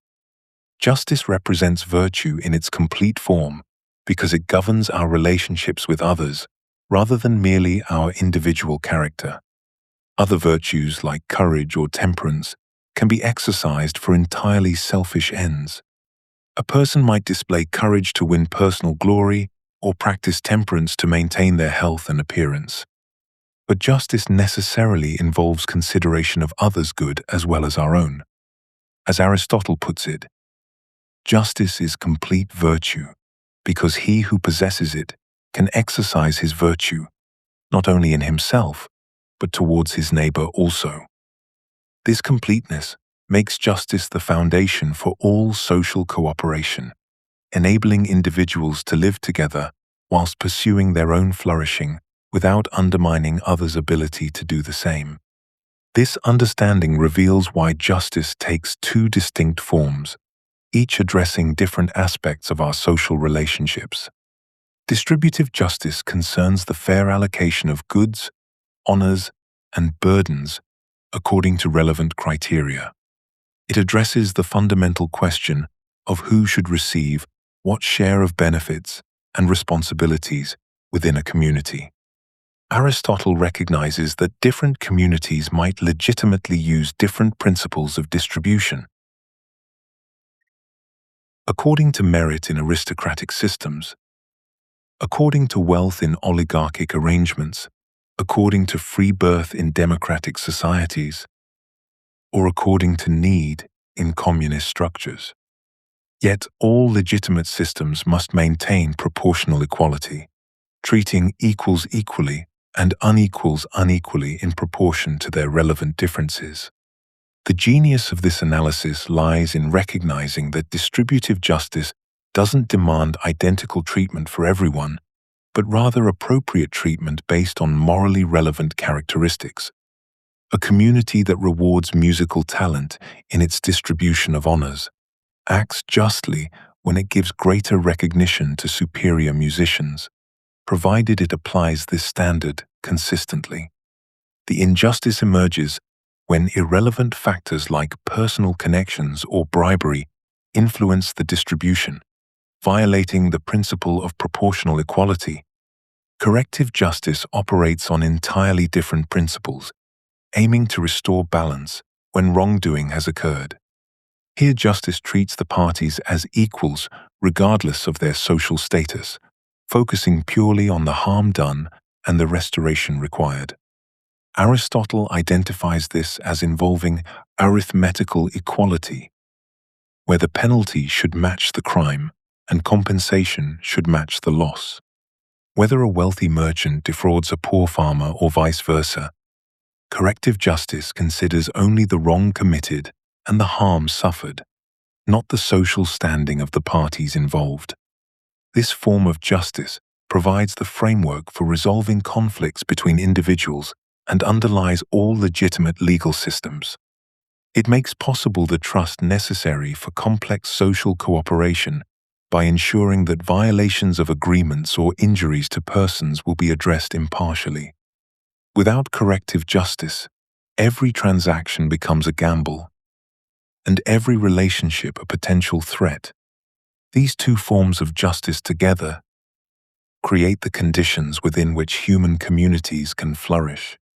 Without distributive justice, societies fragment as groups compete for resources without shared principles of fairness. Without corrective justice, trust erodes as violations go unaddressed and conflicts escalate. But with both forms operating effectively, justice becomes the foundation for all social cooperation and political life, making possible the community necessary for human flourishing. Justice enables individuals to cooperate in ways that benefit everyone, precisely because it constrains the pursuit of individual good within limits that respect others' legitimate claims. This creates the stable social environment within which other virtues can be exercised and human capacities can be fully developed. The courageous person can act bravely in service of the community. The temperate person can model self-discipline that benefits others, and the generous person can share resources without fear of exploitation. This analysis points toward deeper questions about human relationships and the forms of association that enable mutual flourishing. Aristotle begins his exploration of friendship with a startling claim that reveals the fundamentally social nature of human existence. No one, he argues, would choose to live without friends even if they possessed all other goods imaginable. This observation cuts to the heart of what it means to be human. We are not self-sufficient beings who occasionally choose to associate with others for convenience. Rather, our very capacity for flourishing depends on positive relationships with other people. But Aristotle's conception of friendship extends far beyond what we might typically imagine. Philia, the Greek term he employs, encompasses the entire spectrum of positive human relationships. It includes the bonds between family members, the partnerships formed in business ventures, the connections between fellow citizens in political communities, and the intimate friendships we cherish most deeply. What unites all these relationships is a fundamental structure: people wishing good for each other and acting to promote each other's welfare. This broad understanding transforms the question from whether we need positive relationships with others to what makes these relationships genuinely valuable and stable over time. Aristotle's answer lies in examining what we actually value in the other person, which leads him to identify three distinct types of friendship based on their underlying motivation. Friendships of utility involve people who are useful to each other in practical affairs, business partners who benefit from each other's expertise, political allies who advance each other's causes, neighbors who provide mutual assistance. All these represent genuine forms of friendship because they involve people actively promoting each other's good. Yet Aristotle observes that such relationships remain limited by their focus on what the other person provides for us, rather than on the other person's own well-being as an end in itself. Similarly, friendships of pleasure involve people who enjoy each other's company, conversation, or shared activities. The companions who make us laugh, the partners in our favorite pursuits, the people whose presence brings us joy. These too represent authentic friendships because they involve mutual goodwill and shared benefit. But like utility friendships, they remain centered on what we receive from the relationship, rather than on genuine care for the other person's flourishing. Both utility and pleasure friendships serve important functions in human life and deserve recognition as valuable relationships. They provide the practical cooperation and emotional satisfaction that make daily existence both possible and enjoyable. Yet Aristotle identifies a crucial limitation. They prove unstable because they depend on changeable circumstances. When the business partnership no longer serves our interests, when we no longer find pleasure in someone's company, these friendships naturally dissolve. The highest form of friendship emerges when we love the other person for their own sake, appreciating their excellent character and wishing good for them as an end in itself. Friends of virtue recognize and admire each other's moral excellence. They support each other's growth not because it benefits them directly, but because they genuinely care about the other person's well-being and development. This creates what Aristotle calls perfect friendship, because it combines all three goods. Virtuous friends are useful to each other, pleasant to be with, and good in themselves. Such friendships prove most stable because they're based on character traits that develop slowly over time, rather than on external circumstances or temporary pleasures. The businessman may lose his wealth, the entertaining companion may become dull, but the person of excellent character continues to embody the virtues that originally attracted our friendship. More profoundly, friends of virtue help each other become better people through their mutual influence and support. This analysis reveals that true friendship requires equality, mutual recognition, and shared virtuous activity sustained over time. Friendship cannot exist between people who are vastly unequal in power, virtue, or social position, because genuine friendship requires the ability to benefit each other mutually. Aristotle's most radical insight about virtue challenges every modern assumption about self-improvement and personal development. Virtue cannot be developed in isolation. The excellent person emerges only through sustained engagement with others, through the complex dance of relationships that shapes character from childhood through maturity. We become virtuous not through solitary reflection or individual willpower, but through the social processes of imitation, habituation, and mutual recognition that occur within human communities. Consider how moral virtues like justice, generosity, and courage necessarily require other people for their very existence. Justice has no meaning without relationships involving competing claims and shared resources. Generosity requires recipients who can benefit from our giving. Courage emerges in contexts where our actions affect others and where communities recognize and honor brave behavior. These virtues cannot be practiced in solitude because they are fundamentally relational achievements, ways of excelling in our interactions with fellow human beings. Aristotle observes that we learn virtue primarily through imitation of virtuous people and through habituation within communities that consistently reward excellent behavior. Children absorb moral patterns by watching adults they admire, gradually internalizing the emotional responses and practical judgments that constitute virtuous character. Communities shape virtue by creating social environments where certain behaviors are celebrated, others discouraged, and where the young can observe the long-term consequences of different ways of living. Even intellectual virtues require social transmission. Mathematical knowledge, scientific understanding, and philosophical wisdom depend on teachers who can guide learning, fellow students who challenge our thinking, and cultural traditions that preserve and transmit accumulated insights across generations. The solitary genius is a romantic myth.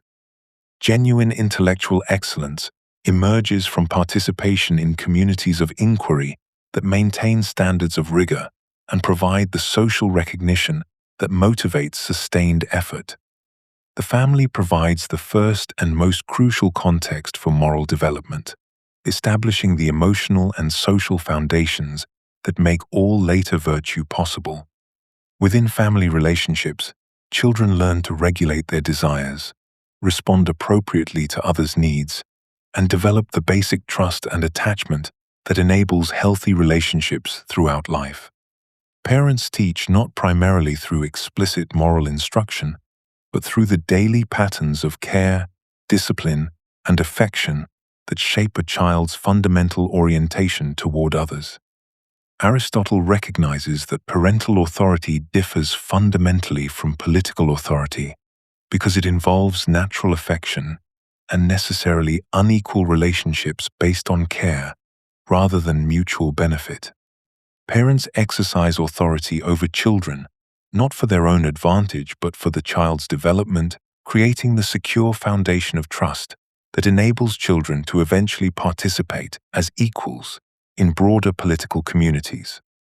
Family relationships teach the basic social emotions and responses that virtue requires, though they must be supplemented by wider community involvement for complete moral development. The broader political community enables the full exercise of human capacities by providing contexts for justice, friendship, and the pursuit of common goods that transcend individual interests. Political participation develops practical wisdom through deliberation about shared concerns, forcing citizens to consider perspectives beyond their immediate self-interest and to reason about complex moral and practical questions.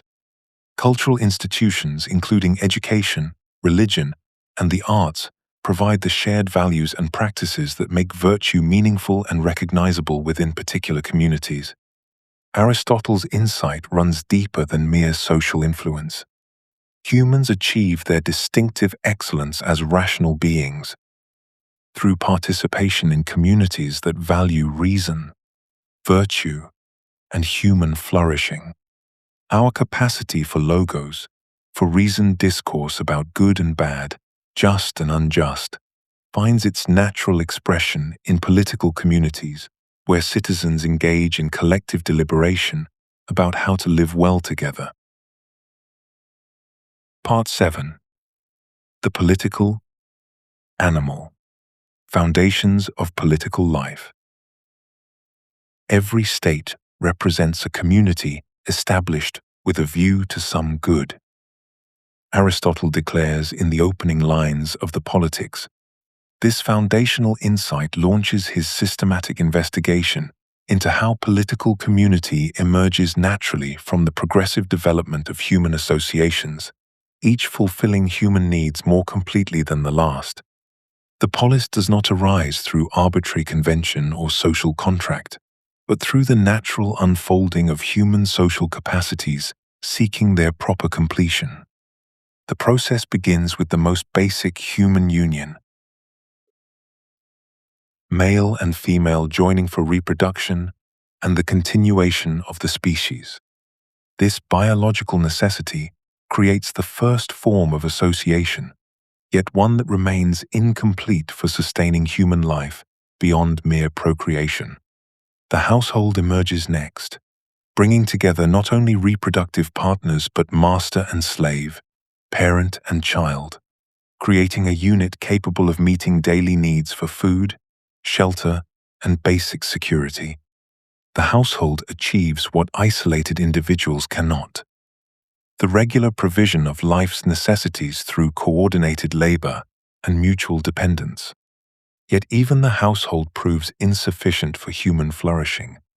Villages develop as associations of households seeking extended security, broader cooperation, and resources that single households cannot provide.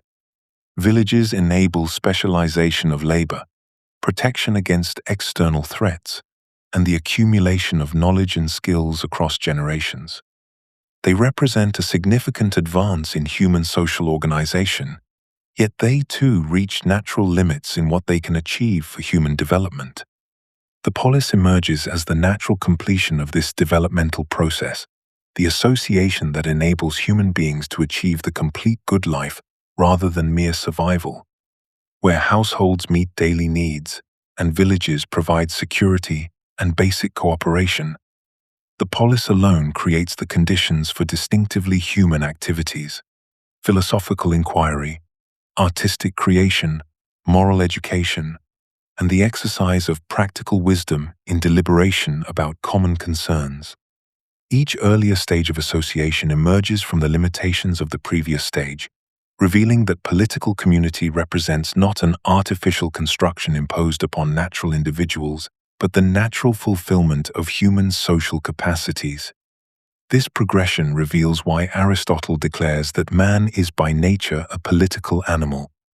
Humans differ fundamentally from other social creatures through their unique possession of speech, NK, not merely voice for expressing pleasure and pain, but logos that enables communication about justice and injustice, good and evil, expedient and harmful. Man alone of the animals possesses speech that serves to set forth competing visions of what constitutes the good life, creating both the possibility and necessity of political deliberation. Other animals form associations based on instinct and immediate needs, but humans can conceive of and argue about different ways of living, different conceptions of virtue, different priorities for community life. This capacity for moral and practical reasoning creates the distinctively human problem. How should we live together when we can imagine multiple possibilities and disagree about which path leads to human flourishing? Political community becomes necessary precisely because humans possess this rational capacity that transcends immediate biological needs. The polis exists for the sake of a good life, not merely life itself. This crucial distinction separates political community from all other forms of association. While households and villages serve primarily instrumental purposes, cm, meeting biological needs, providing security, enabling basic cooperation, question, the polis creates the framework within which individuals can develop and exercise virtue, engage in philosophical contemplation, participate in cultural activities, and form the kinds of friendships that Aristotle considers essential to human flourishing. Political community enables what smaller associations cannot achieve: the leisure necessary for education and contemplation, The security required for long-term cultural development, the diversity of perspectives essential for practical wisdom, and the institutional framework needed for justice. The citizen, for Aristotle, stands as something far more profound than a mere resident or subject. A citizen, in the strictest sense, is defined by no other thing so much as by sharing in decision and office. This participation involves both ruling and being ruled in turn according to law, creating a dynamic relationship that distinguishes political life from all other forms of human association. The citizen must possess the capacity for deliberation and judgment about community affairs, engaging actively in the political process, rather than simply existing within territorial boundaries or submitting to governmental authority. This definition immediately separates citizenship from passive membership. The citizen participates in the very architecture of political decision-making, contributing to deliberations about justice, policy, and the common good. Such participation demands practical reasoning about public matters and the willingness to accept responsibility for community decisions. The citizen cannot retreat into purely private concerns, but must engage with the complex questions that arise when individuals with different interests and perspectives attempt to live together in a shared political space. Political virtue emerges from this demanding conception of citizenship, requiring capacities that extend far beyond private moral excellence. The politically virtuous citizen must deliberate about the common good rather than merely pursuing private interests within a political framework. This involves understanding how individual good relates to community good and being willing to subordinate private advantage to public benefit when genuine conflicts arise. Political virtue operates in the challenging realm of competing goods and uncertain outcomes, where practical wisdom must guide decision-making among alternatives that each possess legitimate claims. The development of political virtue creates distinctive excellences. Citizens learn to listen genuinely to opposing viewpoints, to evaluate complex arguments about matters affecting the entire community, and to compromise without abandoning fundamental principles. These capacities differ from moral virtue because they emerge specifically from the experience of participating in political deliberation with equals who possess different perspectives and interests. The citizen develops the ability to think beyond personal advantage whilst remaining grounded in the practical realities of political life. Aristotle's analysis reveals that true citizenship demands both the leisure necessary for political participation and the education required for sound judgment about public affairs. This requirement necessarily excludes those who must devote all their time to economic production, or who lack the intellectual development needed for deliberation about complex political questions. His argument, though controversial, follows systematically from his understanding of what political participation actually requires. Full citizenship demands freedom from economic necessity and sufficient education to comprehend the intricate questions that arise in political deliberation. This creates fundamental tension between the ideal of political participation and the practical requirements of economic production and social organization. If citizens must possess both leisure and education to participate meaningfully in political life, then the very structure of society limits who can achieve genuine citizenship. The polis requires economic production to sustain itself. Yet those engaged in such production cannot fully participate in political deliberation. This tension reveals the complexity of creating political communities that embody the highest human possibilities whilst addressing practical necessities. The relationship between ruler and ruled in the polis operates on principles fundamentally different from other relationships, precisely because it exists among equals for mutual benefit. Political authority involves people who are similar in capacity, taking turns exercising authority over each other, unlike the permanent inequalities found in household relationships or the temporary inequalities in educational contexts. Political communities face a fundamental paradox. They unite equals who are capable of governing themselves, yet they require someone to exercise authority over collective decisions. This creates the central problem of legitimate rule. Who should decide when citizens disagree about justice, policy, or the distribution of resources? Aristotle recognized that any human solution faces inherent difficulties. Rule by the single best person risks tyranny when that individual's character deteriorates or personal interests cloud their judgment.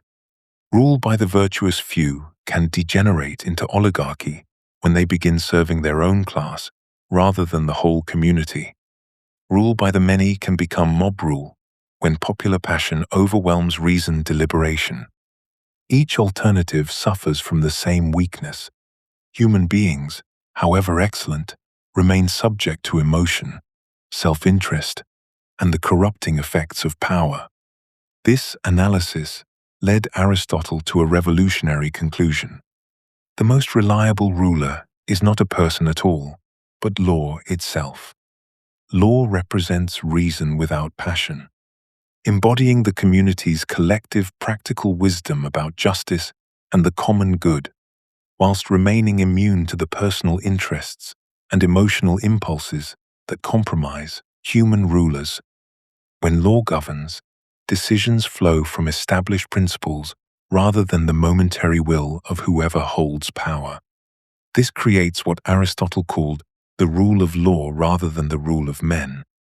Law enables citizens to predict how conflicts will be resolved and what behavior will be rewarded or punished, allowing them to plan their lives and cooperate despite their different interests and perspectives.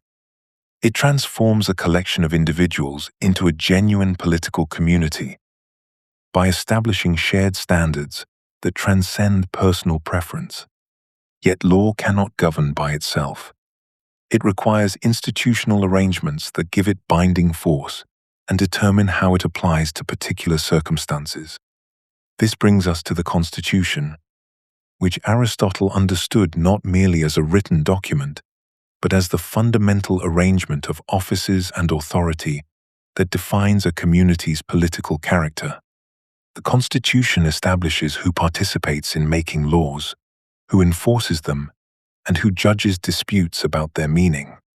It distributes power among different offices and creates procedures for collective decision-making.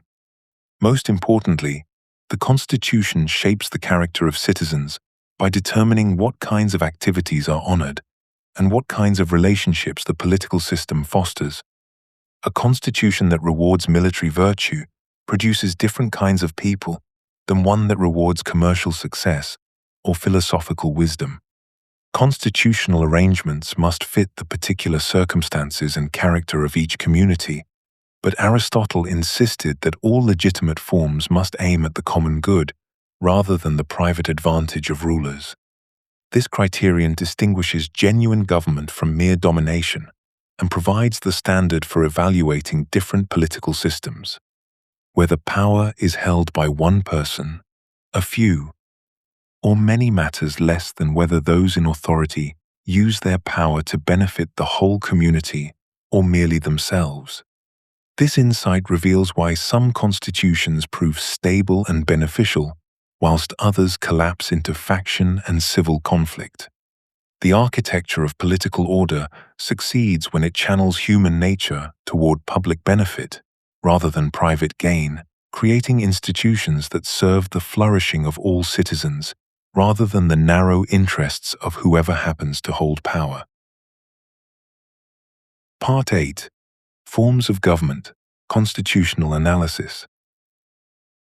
Aristotle approaches constitutional analysis with the methodical precision of a natural scientist examining different species. In the Politics, he establishes a systematic framework based on two fundamental criteria: who rules and whether they aim at the common good or their own private advantage. This creates 6 possible forms of government, correct. and 3 deviant. As he puts it, constitutions, which have a regard to the common interest, are constituted in accordance with strict principles of justice, and are therefore true forms, but those which regard only the interest of the rulers are all defective and perverted forms. This classification provides a comprehensive framework for analyzing any political system by examining both its structure and its underlying purpose. The correct forms reveal how different arrangements can serve justice when properly oriented. Monarchy involves rule by one person of outstanding virtue who governs for everyone's benefit. Imagine a philosopher king whose wisdom and moral excellence make him naturally suited to guide the community toward flourishing. Aristocracy suits communities where a few people possess exceptional wisdom and virtue, creating a council of the best who deliberate together about common concerns. Polity represents rule by the many, when the majority possesses sufficient virtue and practical wisdom to make sound collective decisions about justice and the common good. Each correct form can be legitimate under appropriate circumstances when it genuinely serves the flourishing of all citizens. The key lies not in the numbers, but in the character and purpose of those who rule.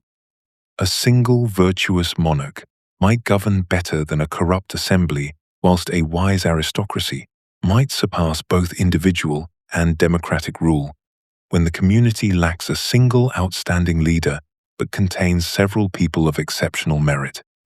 The deviant forms mirror this structure while serving entirely different ends. Tyranny involves rule by one person for his own benefit, using political power to satisfy personal desires regardless of the community's welfare.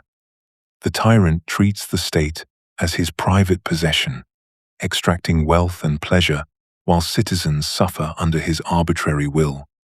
Oligarchy involves rule by the wealthy few who use political institutions to protect and expand their economic advantages, creating laws that favor the rich at the expense of everyone else.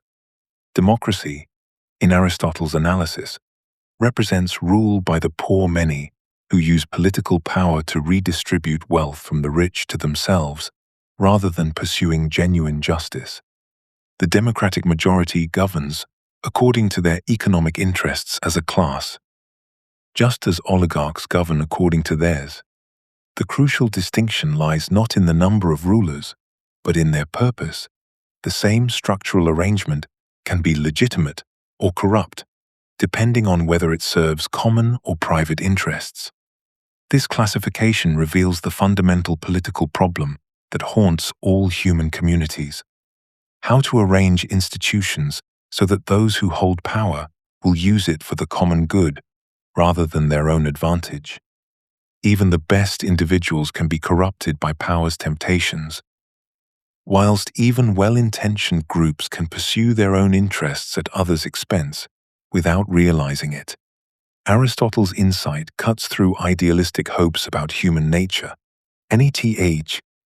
Constitutional design must account for people as they actually are, with their mixture of virtue and self-interest, wisdom and folly.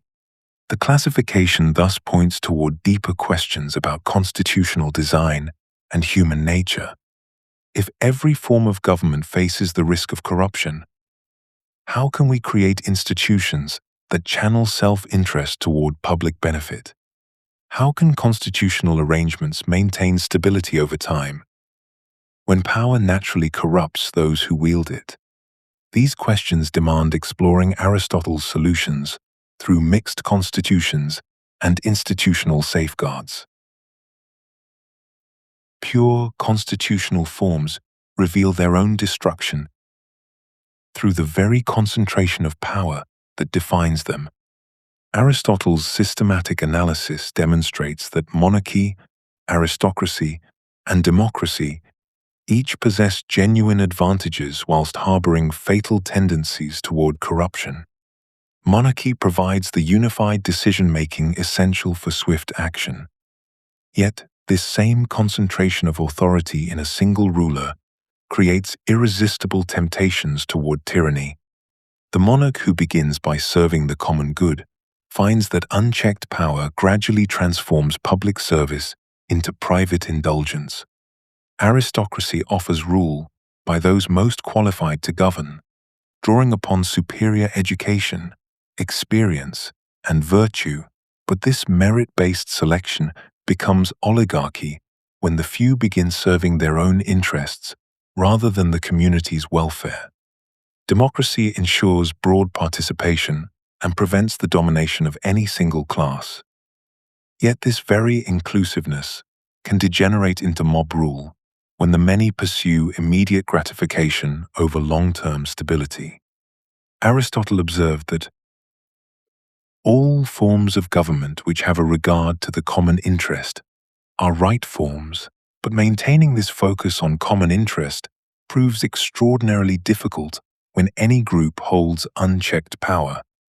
The polity emerges as Aristotle's preferred practical solution, mixing democratic participation with oligarchic competence whilst avoiding the extremes that destroy pure forms.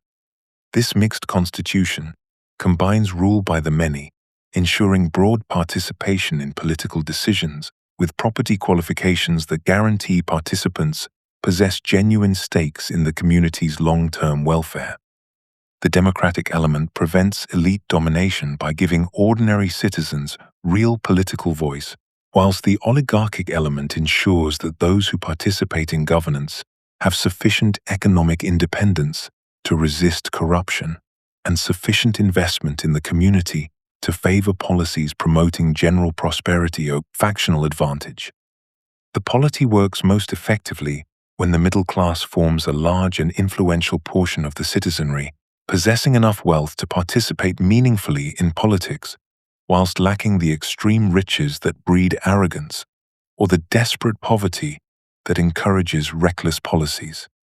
Political stability requires this large middle class to mediate between rich and poor, preventing the class conflict that destroys constitutional government. Aristotle's empirical observations revealed that stable constitutions consistently correlate with strong middle classes, but this correlation reflects deeper principles about human nature and political dynamics. Those who possess too much wealth, power, or social advantage become unwilling and unable to submit to legitimate authority, viewing themselves as naturally superior to law and fellow citizens. Extreme wealth breeds the arrogance that considers constitutional constraints mere inconveniences to be circumvented through influence or corruption.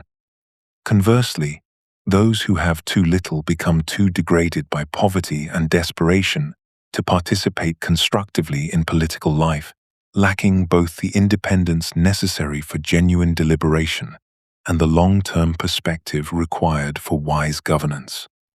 The middle class possesses both the economic independence needed for meaningful political participation and the moderation that prevents extreme policies destructive to constitutional stability. Constitutional design alone cannot guarantee good government without citizens who understand and value the principles underlying their political system. Even the most carefully balanced institutional arrangements require support from customs, education, and shared values that make constitutional principles effective in daily practice. Law provides the framework within which political life occurs, but law itself depends upon citizens who recognize its authority and understand its purpose.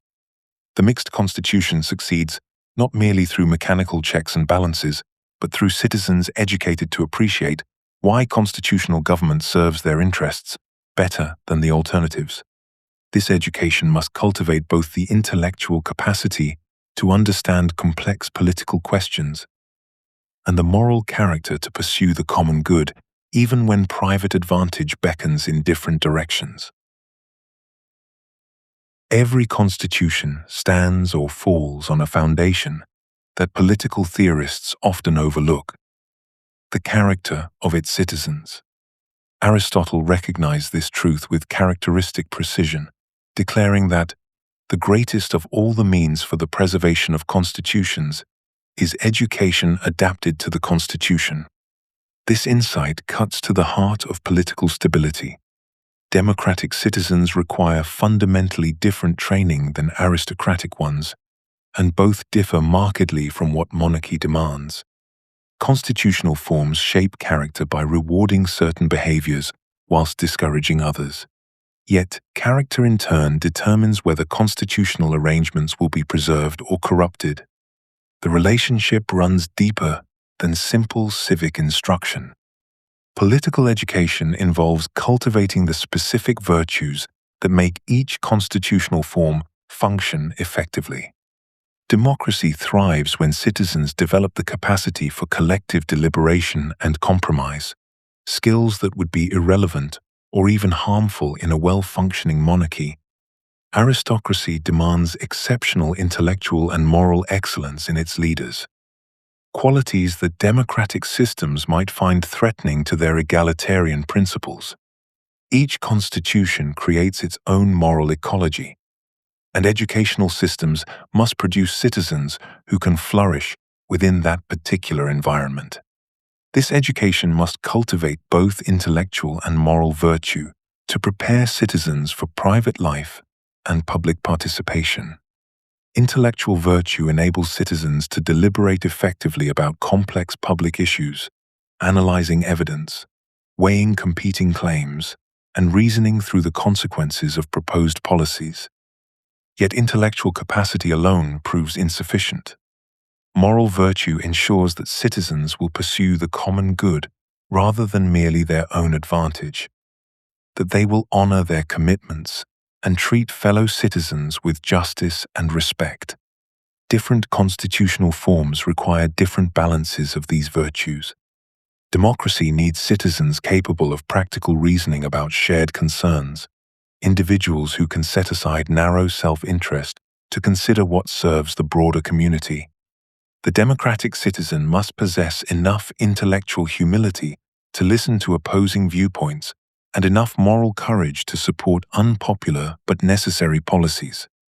Aristocracy, by contrast, requires exceptional intellectual and moral excellence in its leaders. Individuals capable of governing wisely without the constant oversight that democracy provides. The preservation of any constitution requires that citizens understand and value the principles underlying their political system. Constitutional arrangements will be undermined if citizens don't appreciate why these particular institutions serve their common good better than available alternatives. This understanding cannot remain merely theoretical. Citizens must grasp how their constitution channels human nature constructively, how it balances competing interests, and how it creates incentives for virtue whilst discouraging vice. Aristotle observed that constitutions fail when citizens lose faith in their legitimacy, or when new generations grow up without understanding the reasons for existing arrangements. Political upheaval often begins not with external conquest, but with internal erosion of constitutional commitment. Young citizens, educated poorly or not at all in the principles of their system, become susceptible to demagogues who promise simple solutions to complex problems or who appeal to emotions rather than reasoned judgment. Political education must therefore transmit not just practical knowledge about how government works, but also philosophical understanding of why these arrangements deserve support and loyalty. Citizens need to comprehend the alternatives their constitution rejects and the problems it solves. They must appreciate the delicate balance of forces that keeps their system stable and the constant vigilance required to maintain that balance. Yet, political education aims at something more profound than producing competent citizens. It enables human beings to achieve their natural end through excellent political life.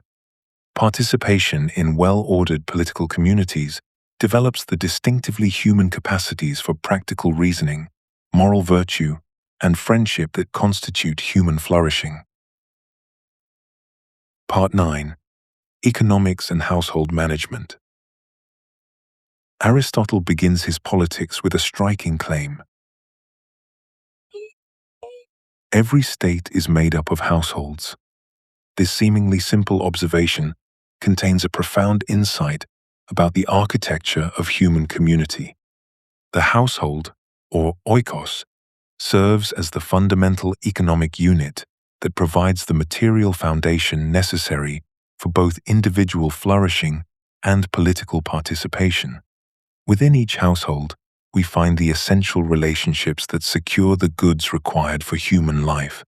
Husband and wife cooperating in the management of resources, parent and child, ensuring continuity across generations. Master and slave organizing productive labor. These relationships, however hierarchical and problematic they may appear to modern sensibilities, represent Aristotle's recognition that economic activity originates in the most basic human need, the requirement for material goods to sustain life and develop human capacities. The household exists because human beings cannot survive alone. We require food, shelter, clothing, and tools. We need security and stability to raise children and cultivate our distinctly human capacities for reason, virtue, and community. Economic activity emerges from these fundamental necessities, not from abstract market forces or individual preferences. Understanding political community requires first understanding household management, because the polis depends upon households that have successfully secured the material prerequisites for human flourishing. Household management, what Aristotle calls oikonomia, aims at acquiring and maintaining the material goods necessary for virtuous life rather than unlimited wealth accumulation. This distinction proves crucial. The art of household management seeks to provide what the household needs to live well: adequate nutrition, comfortable shelter, appropriate clothing, useful tools, and sufficient resources to participate in the broader community. It recognizes that human needs, whilst real and pressing, are finite and can be satisfied. Aristotle observes that the amount of property which is needed for a good life is not unlimited. This insight challenges both ancient and modern assumptions about wealth. Proper economic activity serves human flourishing by providing the material security and leisure that enable the development of virtue, friendship, and political participation. The household manager who understands this principle will focus on acquiring genuine goods rather than pursuing wealth for its own sake. This leads to Aristotle's crucial distinction between natural and unnatural acquisition. The natural art of acquisition focuses on use value and meeting genuine needs. It seeks to obtain the specific goods that households require for flourishing: nutritious food for health, sturdy shelter for security, quality tools for productive work.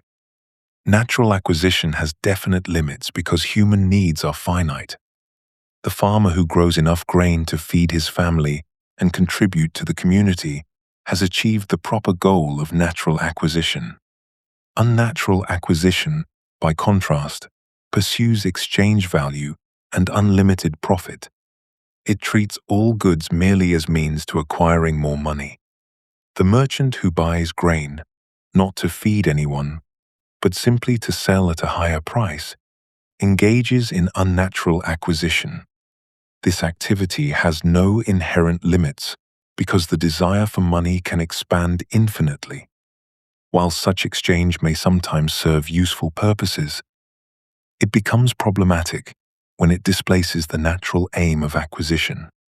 The distinction between use value and exchange value reveals something fundamental about human nature and economic activity.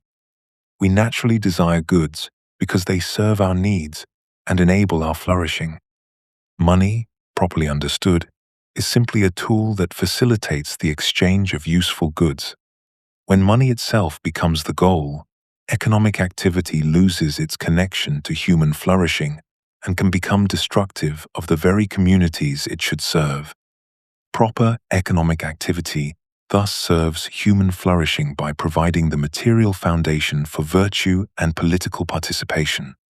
Household management should secure the external goods that virtue requires: adequate nutrition for physical health, sufficient resources for the generous acts that friendship demands, enough leisure for education and the contemplation that develops practical wisdom, and the stability that enables participation in political life.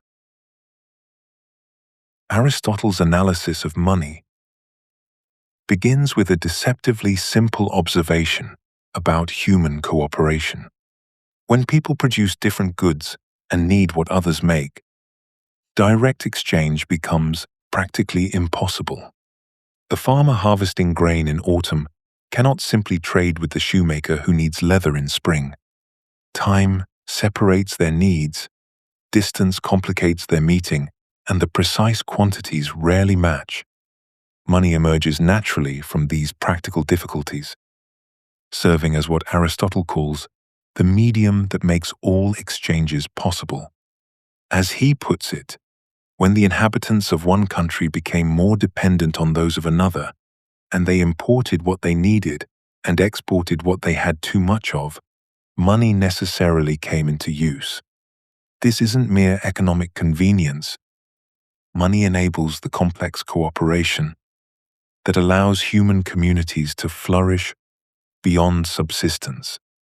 The genius of money lies in its capacity to store value across time and space whilst remaining universally acceptable. The farmer can sell grain when it's abundant and buy shoes when winter arrives. The shoemaker can accumulate purchasing power gradually and acquire grain when needed. Money solves what economists now call the double coincidence of wants problem. But Aristotle sees something deeper. Money makes possible the intricate web of mutual dependence that characterizes civilized life. Without this medium of exchange, communities remain trapped in primitive self-sufficiency, unable to develop the specialization that produces both material abundance and the leisure necessary for virtue. Yet Aristotle immediately recognizes that this natural function of money contains the seeds of its own corruption. Commercial activity can become divorced from genuine human needs when money itself becomes the goal rather than a means to acquiring necessary goods. He distinguishes sharply between retail trade that serves natural exchange, helping people get what they actually need for flourishing, and what he calls chrematistics, the art of unlimited money-making for its own sake. The distinction turns on purpose and limit. Natural exchange has an inherent boundary. Once you have sufficient goods for a good life, further accumulation becomes pointless.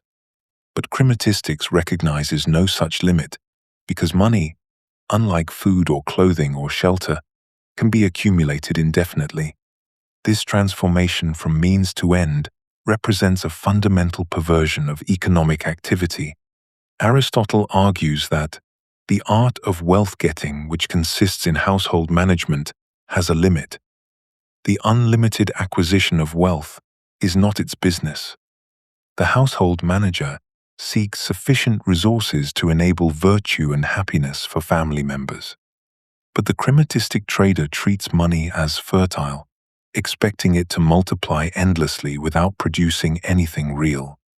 This confusion between finite human needs and infinite desire for accumulation corrupts both individual character and social relationships. The most extreme example of this corruption appears in usury, which Aristotle condemns as the most unnatural form of wealth-getting.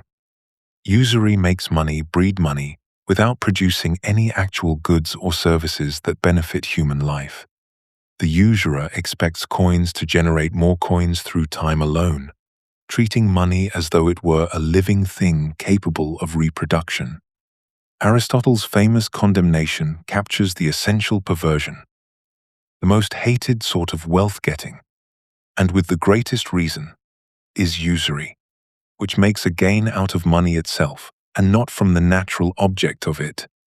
For money was intended to be used in exchange, but not to increase at interest. This critique of usury reveals Aristotle's deeper philosophical framework. Money should facilitate the exchange of real goods that serve human needs. But usury makes money appear to generate wealth independently of any productive human activity. The usurer contributes nothing. No goods, no services, no labor, yet expects to receive more than he lends. This violates both the natural purpose of money and the principle that wealth should result from activities that actually benefit human community. The implications extend far beyond individual transactions. When economic relationships become ends in themselves rather than means to virtue and community, they corrupt the social fabric that makes human flourishing possible. Aristotle's analysis of economic life begins with a striking defense of private property against his teacher Plato's radical proposal for communal ownership amongst the guardian class. Where Plato envisioned shared property as eliminating conflict and selfishness, Aristotle argues that private ownership actually serves human flourishing more effectively by creating the conditions within which virtue can be exercised. His insight cuts to the heart of human psychology and moral development. People naturally take better care of what belongs to them, and private property makes the virtue of generosity possible in the first place.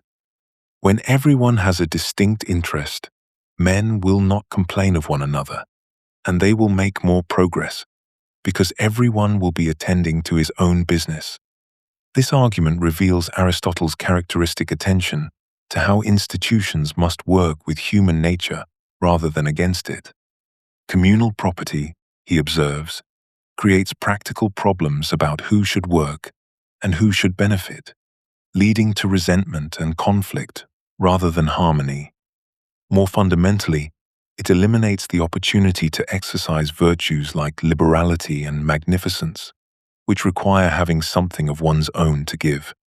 The generous person cannot exist without private property, because generosity consists precisely in the voluntary sharing of what one owns. Private ownership thus serves virtue by establishing the material conditions within which moral excellence can flourish. Yet Aristotle's economic philosophy contains one of its most troubling elements in his defense of slavery, which he attempts to ground in natural differences of rational capacity. He argues that some humans naturally lack the deliberative faculty necessary for self-governance and therefore benefit from being directed by those with superior practical wisdom. From the hour of their birth, some are marked out for subjection, others for rule, he claims, suggesting that natural slaves gain security and guidance they could not provide for themselves. This analysis represents a profound failure in his philosophical system, contradicting his own insights about human rational capacity and the universal potential for moral development. The fundamental flaw lies in Aristotle's confusion of social conditions with natural capacities. His observation that some people appear to lack rational autonomy reflects the effects of oppressive circumstances rather than inherent limitations. The very system of slavery that he seeks to justify creates the conditions that seem to confirm his theory, trapping people in situations that prevent the development of their rational faculties. This circular reasoning reveals how even brilliant philosophers can be blinded by the prejudices of their historical context, mistaking social arrangements for natural facts. Beyond these specific institutions, Aristotle develops a broader conception of economic justice based on his general analysis of distributive fairness. Economic goods should be distributed according to merit and contribution rather than mere need or arbitrary power. This principle applies his understanding that justice requires proportional equality. People should receive economic rewards proportional to their contributions to the community's welfare. Economic inequality becomes just when it reflects genuine differences in contribution, effort, or merit, but turns unjust when it results from exploitation or arbitrary advantage. This framework provides sophisticated tools for evaluating economic arrangements. The question becomes whether a given distribution rewards activities that genuinely contribute to human flourishing, or merely reflects accidents of birth, political power, or exploitation of others' vulnerabilities. Aristotle's approach suggests that economic systems should encourage productive activity whilst preventing the accumulation of wealth through means that harm the community's overall welfare. The deeper significance of Aristotle's economic analysis lies in its subordination of material concerns to higher human purposes. Economic activity provides the necessary foundation for the good life without becoming its goal. Wealth serves human flourishing by creating the security and leisure necessary for the development of virtue and the maintenance of political relationships. Part 10. Art, Rhetoric, and Human Creation. Aristotle launches a revolutionary defense of artistic creation against his teacher, Plato's devastating critique. Where Plato condemned art as mere copying of appearances that leads us away from truth, Aristotle reveals mimesis, aimesis, representation or imitation, as something far more profound than surface reproduction. His concept of mimesis involves creative interpretation that can reveal universal truths about human nature and reality itself. The opening of the Poetics declares that imitation is natural to man from childhood, and all men delight in imitation, because through imitation we learn about the world and ourselves. This isn't passive copying but active engagement with the patterns that structure experience. Artistic mimesis requires the creator to select, interpret, and transform raw material according to rational principles. The painter doesn't simply reproduce whatever appears before them. They must grasp essential relationships between form and color, light and shadow, choosing which elements serve their creative vision. The poet doesn't merely record events, but discovers the underlying logic that connects character to action, cause to consequence. This creative selection reveals mimesis as fundamentally interpretive activity that can illuminate truths invisible to casual observation. Aristotle demonstrates how artistic representation reveals universal truths about human nature more effectively than historical accounts of particular events. Poetry proves more philosophical than history because it shows us what kinds of things happen according to probability or necessity, whilst history only tells us what actually happened in specific cases. The historian records that Alcibiades betrayed Athens, but the tragic poet reveals the universal pattern by which pride leads to downfall, ambition corrupts judgment, and character determines destiny. Tragic poetry achieves this philosophical insight by grasping essential patterns in human action and suffering. The dramatist doesn't simply chronicle random events, but discovers the necessary connections between moral character, deliberate choice, and inevitable consequences. Through carefully constructed plots, tragic poetry reveals how certain types of people, facing certain types of situations, will act in certain types of ways. These patterns illuminate universal truths about human nature that help us understand the relationship between character, choice, and the unfolding of human destiny. The artist's activity parallels natural processes of development, bringing potential forms into actual existence through rational creative choice. Artistic creation operates through the same four causes that structure all natural processes. The material cause provides the medium, bronze for the sculptor, words for the poet, sounds for the musician. The formal cause determines the structure and organization of the work. The efficient cause manifests in the artist's skill, and directed activity is less than #0. 5 is greater than. The final cause establishes the purpose or effect the work aims to achieve. This analysis reveals artistic creation as requiring both technical mastery and creative vision. Artists must understand their material deeply, how bronze responds to shaping, how words carry meaning and rhythm, how musical tones create harmony and discord. Simultaneously, they must envision the form they want to actualize, grasping the structural principles that will transform raw material into meaningful artistic reality. The sculptor sees the potential statue within the marble block, but bringing that vision into actuality requires rational planning, skilled technique, and sustained creative effort.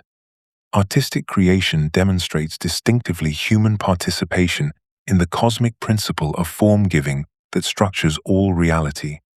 Through rational creative activity, humans can actualize possibilities that didn't exist before, bringing new forms into being through intelligent choice, guided by aesthetic vision.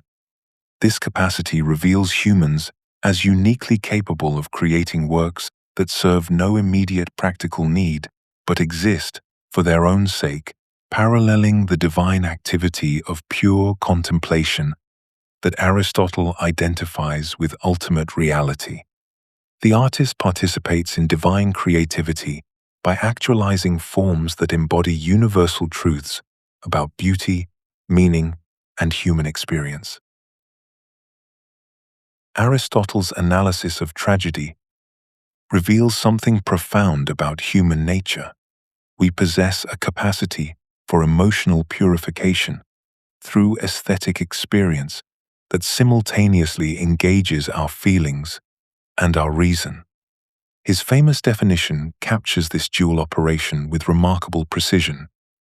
Tragedy, then, is an imitation of an action that is serious, complete, and of a certain magnitude, in language embellished with each kind of artistic ornament, through pity and fear, effecting the proper purgation of these emotions.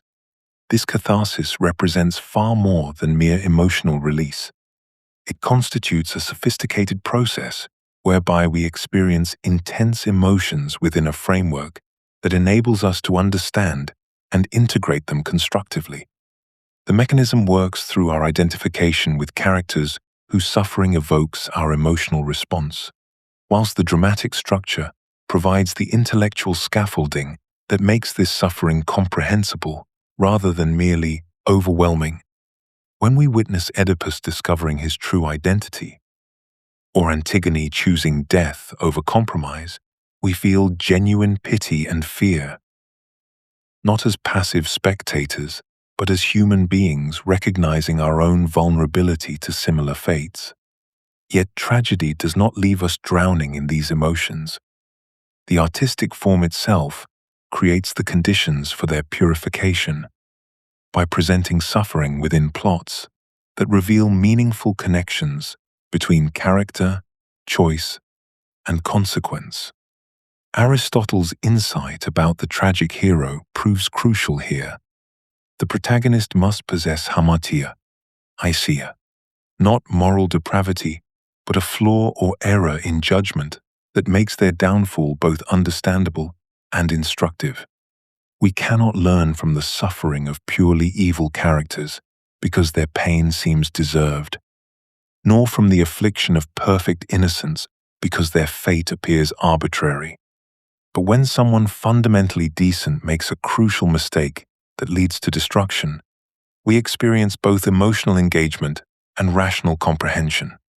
We feel pity because the suffering exceeds what the character deserves, and fear because we recognize that similar errors could destroy people like ourselves. This creates the educational dimension that distinguishes tragic catharsis from mere emotional manipulation. Tragedy presents human suffering within dramatic structures that illuminate universal patterns in moral experience. Plot becomes the soul of tragedy precisely because it demonstrates how events follow from character and circumstance, according to probability or necessity. We witness not random misfortune, but the logical unfolding of consequences from particular kinds of choices made by particular kinds of people in particular situations. Through this process, audiences develop their capacity for appropriate emotional response to real moral complexity. Tragic catharsis trains us to feel deeply about human suffering whilst maintaining the rational perspective necessary for practical wisdom. We learn to respond with compassion rather than mere sentiment, with understanding rather than confusion, when confronted with the inevitable tragedies of actual experience. The aesthetic encounter with fictional suffering prepares us for the ethical demands of real suffering by integrating emotional engagement with intellectual comprehension. This integration points toward larger questions about how reason and emotion operate in human affairs beyond the theater. If tragedy can purify emotions through artistic representation, how might rhetoric shape feelings through persuasive discourse in the practical realm, where we must make decisions about justice, policy, and action under conditions of uncertainty? Aristotle's Rhetoric represents one of the most systematic investigations into the art of persuasion ever undertaken, bridging his logical method with his ethical and political philosophy. Through careful analysis of how human beings communicate effectively about practical affairs. Unlike the demonstrative reasoning of the sciences, rhetoric operates in the realm of contingent matters, where absolute certainty proves impossible, yet decisions must still be made. Legal cases demand verdicts, political assemblies require choices between competing policies, ceremonial occasions call for appropriate praise or blame. In each situation, we must evaluate competing claims and choose courses of action without the luxury of mathematical certainty. Aristotle opens the Rhetoric by declaring that rhetoric is the counterpart of dialectic precisely because both deal with matters that are common to all men and belong to no definite science. This positioning reveals rhetoric's essential function in human community, enabling citizens to deliberate effectively about shared concerns and resolve disputes through reasoned discourse rather than force. The effectiveness of rhetorical persuasion depends upon the integration of three distinct modes of proof that Aristotle identifies with characteristic precision.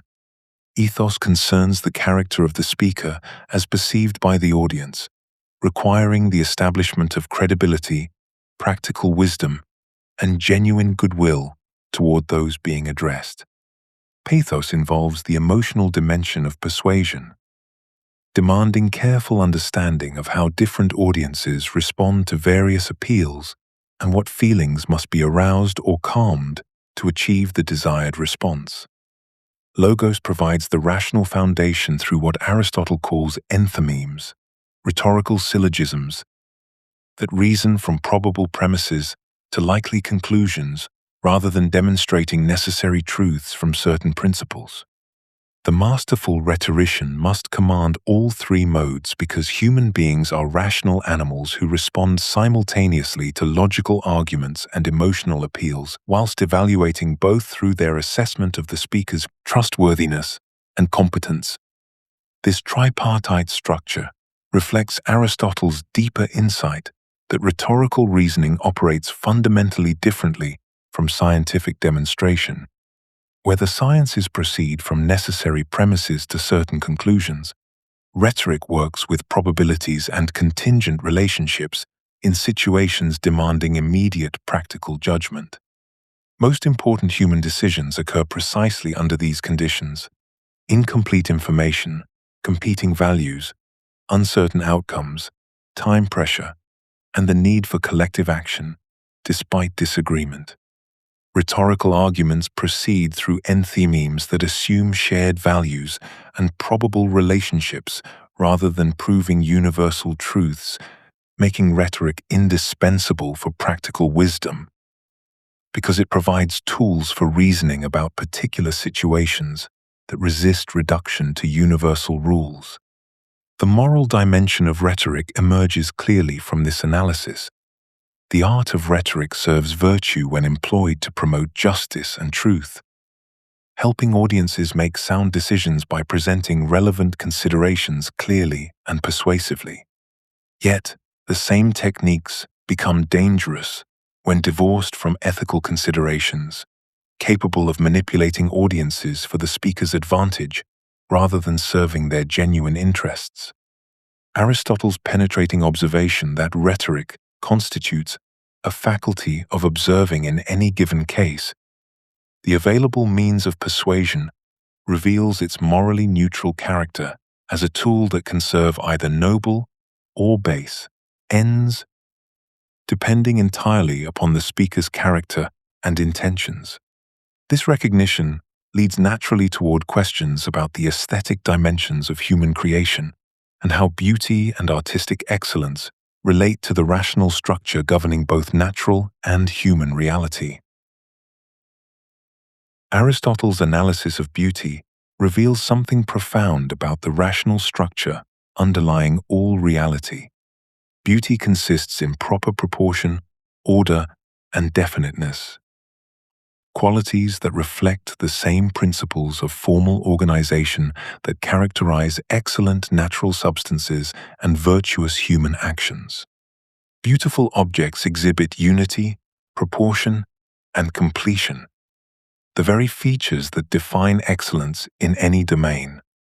From the Poetics, we learn that beauty depends on magnitude and order, and that beautiful things must be neither so small that the view of it is confused, nor so large that the unity and sense of the whole is lost.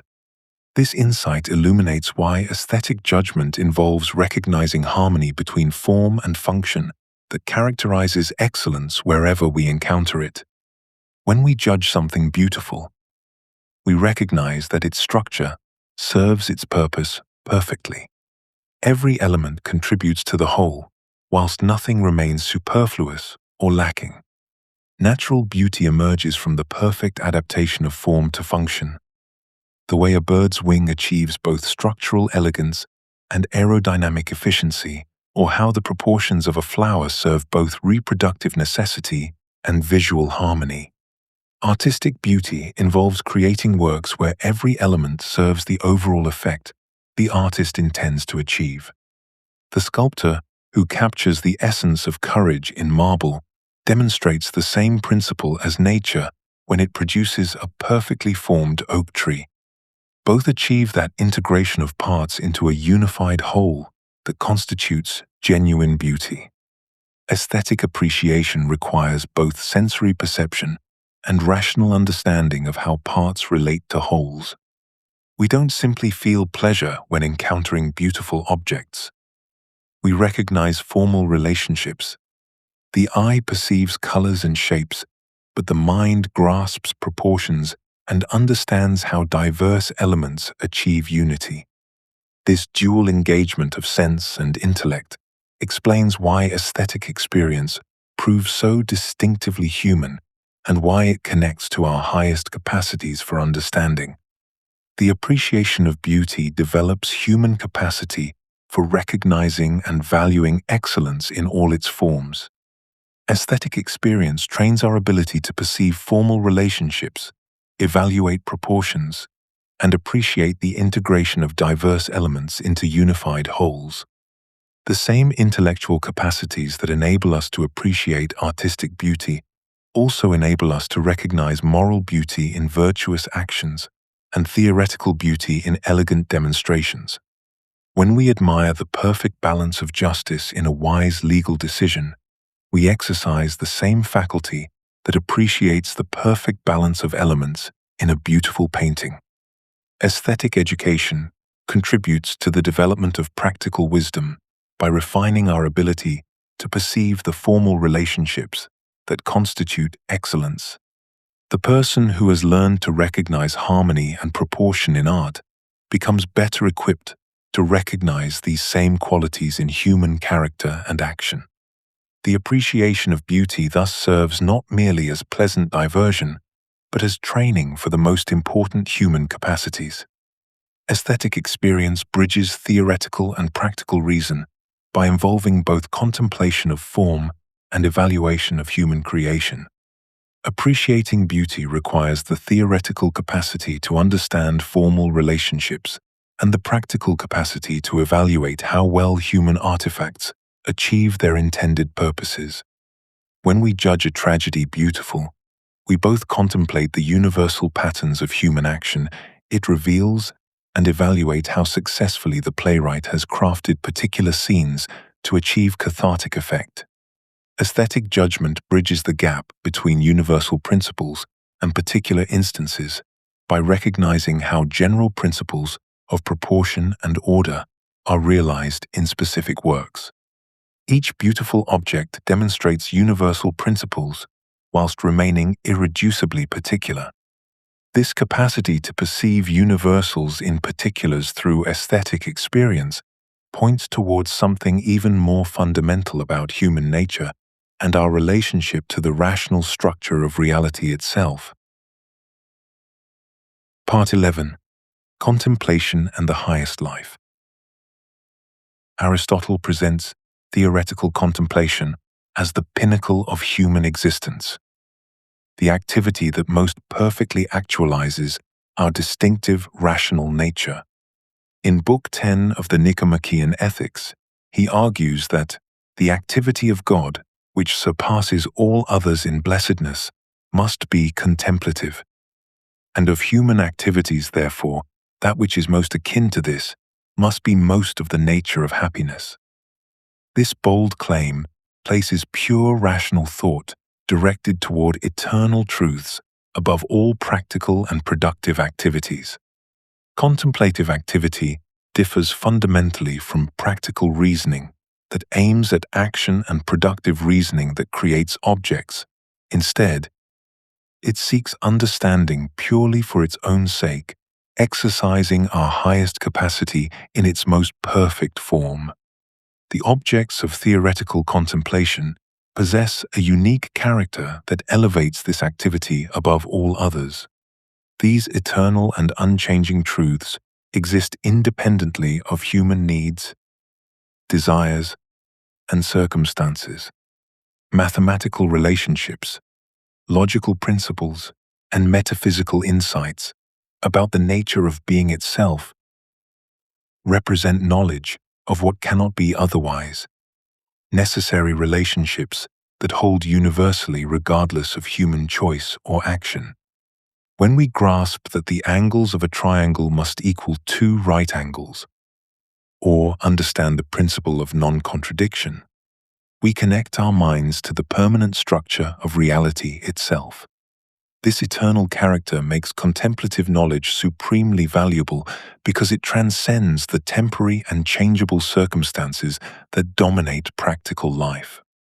Contemplative activity achieves a remarkable self-sufficiency that approaches divine perfection.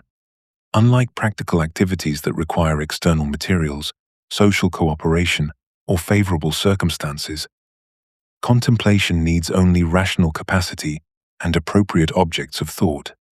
The contemplative person can engage in this highest activity alone, depending on nothing beyond the intrinsic excellence of rational activity itself. This independence from external conditions makes contemplation the most choice-worthy activity. It cannot be undermined by political upheaval, economic hardship, or social rejection, nor can it be reduced to a mere means towards something else. This self-sufficiency reveals contemplation's divine character. Human contemplative activity participates in divine life to the extent possible for embodied beings. When we engage in pure theoretical thinking, we actualize the same kind of activity that constitutes the prime mover's eternal perfection, pure actuality thinking itself. The prime mover exists as thought, thinking thought, representing the ultimate toward which all existence strives. In our moments of deepest contemplative insight, we approach this divine self-sufficiency, temporarily transcending the limitations of embodied existence to participate in eternal truth itself. Aristotle constructs his most audacious claim at the very foundation of the metaphysics. Philosophy stands as the architectonic science, the master discipline that investigates the first principles and highest causes, explaining everything else. All men by nature desire to know, he declares, and this fundamental human drive reaches its culmination in philosophical wisdom that grasps the ultimate principles underlying all reality. Other sciences study particular domains of being. Biology examines living things. Mathematics explores quantity. Physics investigates motion. But philosophy alone studies being qua being, investigating what it means for anything to exist at all. This creates philosophy's unique position as the foundation for all other knowledge, since it examines the very principles that other sciences assume but never themselves investigate. The mathematician takes the nature of number for granted. The physicist assumes the reality of motion. The biologist presupposes the distinction between living and non-living. Philosophy questions these assumptions themselves. What does it mean for anything to be? What makes a substance a substance? How do we understand the relationship between actuality and potentiality that underlies all change? These questions reveal philosophy's distinctive method. Whilst other sciences study beings as they fall under particular categories, metaphysical inquiry seeks understanding of being as being, and the attributes which belong to this in virtue of its own nature. This investigation involves the most universal concepts, substance, causation, actuality, potentiality, that apply to everything that exists. Metaphysical understanding provides the conceptual framework within which all other forms of knowledge becomes intelligible. By revealing the fundamental structure of reality itself, the biologist's account of growth presupposes the metaphysical principles of actuality and potentiality. The mathematician's demonstrations assume the logical principles of identity and non-contradiction. The physicist's explanations invoke the framework of efficient and final causation. Philosophy makes explicit what other disciplines take for granted. Yet philosophical wisdom involves more than systematic knowledge of universal principles. Aristotle's analysis reveals that wisdom combines scientific knowledge with intuitive reason to achieve the most complete form of theoretical understanding. Philosophical wisdom must both demonstrate conclusions from first principles, like other sciences, and possess the intellectual intuition that grasps the first principles themselves.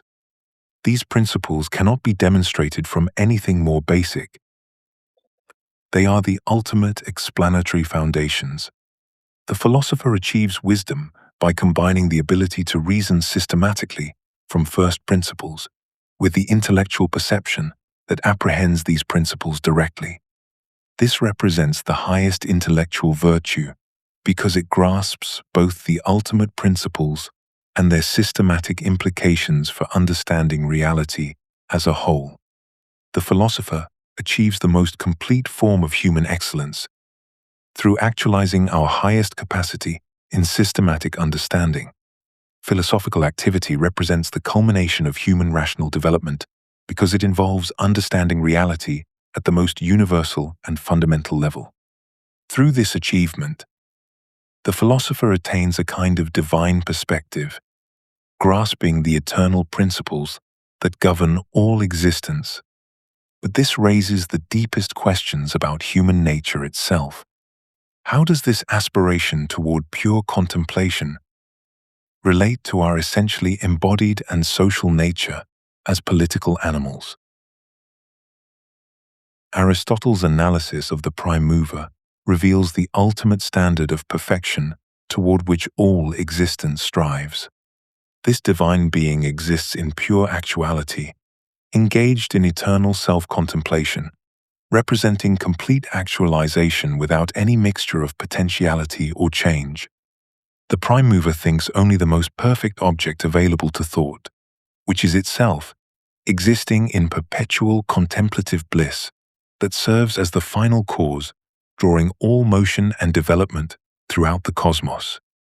In Metaphysics, Book 12, Aristotle describes this divine life as such as the best which we enjoy, and enjoy for but a short time, for it is ever in this state, which we cannot be. This divine existence establishes the architecture of perfection itself. Pure rational activity, with no dependence on external objects, no temporal limitations, and no unfulfilled potentials requiring actualization. Divine life represents more than an abstract metaphysical principle. It defines what complete actualization involves for any rational being. The prime mover's eternal contemplation demonstrates rational activity in its purest form. Thought, thinking itself, without the complications of sensory experience, memory, or learning from external sources. This self-contained intellectual activity achieves perfect happiness because it lacks nothing, depends on nothing beyond itself, and experiences no change or development that would indicate imperfection. The divine standard thus illuminates what rational perfection would require: complete independence, eternal duration, and pure intellectual activity directed toward the highest possible objects of thought. Human contemplative activity participates in this divine life to the extent possible for embodied beings, creating both our highest aspiration and a fundamental tension with our nature as political animals. When humans engage in pure theoretical contemplation, MCMC, studying mathematics, astronomy, or first philosophy, we temporarily achieve something analogous to divine activity. Our rational thought becomes directed toward eternal truths for their own sake, transcending immediate practical concerns and approaching the self-sufficient intellectual activity that characterizes divine existence. Aristotle insists we must not follow those who advise us, being men, to think of human things, and, being mortal, of mortal things, but must, so far as we can, make ourselves immortal and strain every nerve to live in accordance with the best thing in us. This aspiration toward immortality through contemplation creates profound tension, because humans remain essentially embodied rational beings who require community, friendship, and practical engagement with the world. The contemplative life seems to demand withdrawal from the practical and political activities that Aristotle has demonstrated are essential to human flourishing. As rational animals, we face an apparent contradiction between his analysis of humans as political animals who achieve their nature through community participation and his claim that contemplative life represents the highest human activity.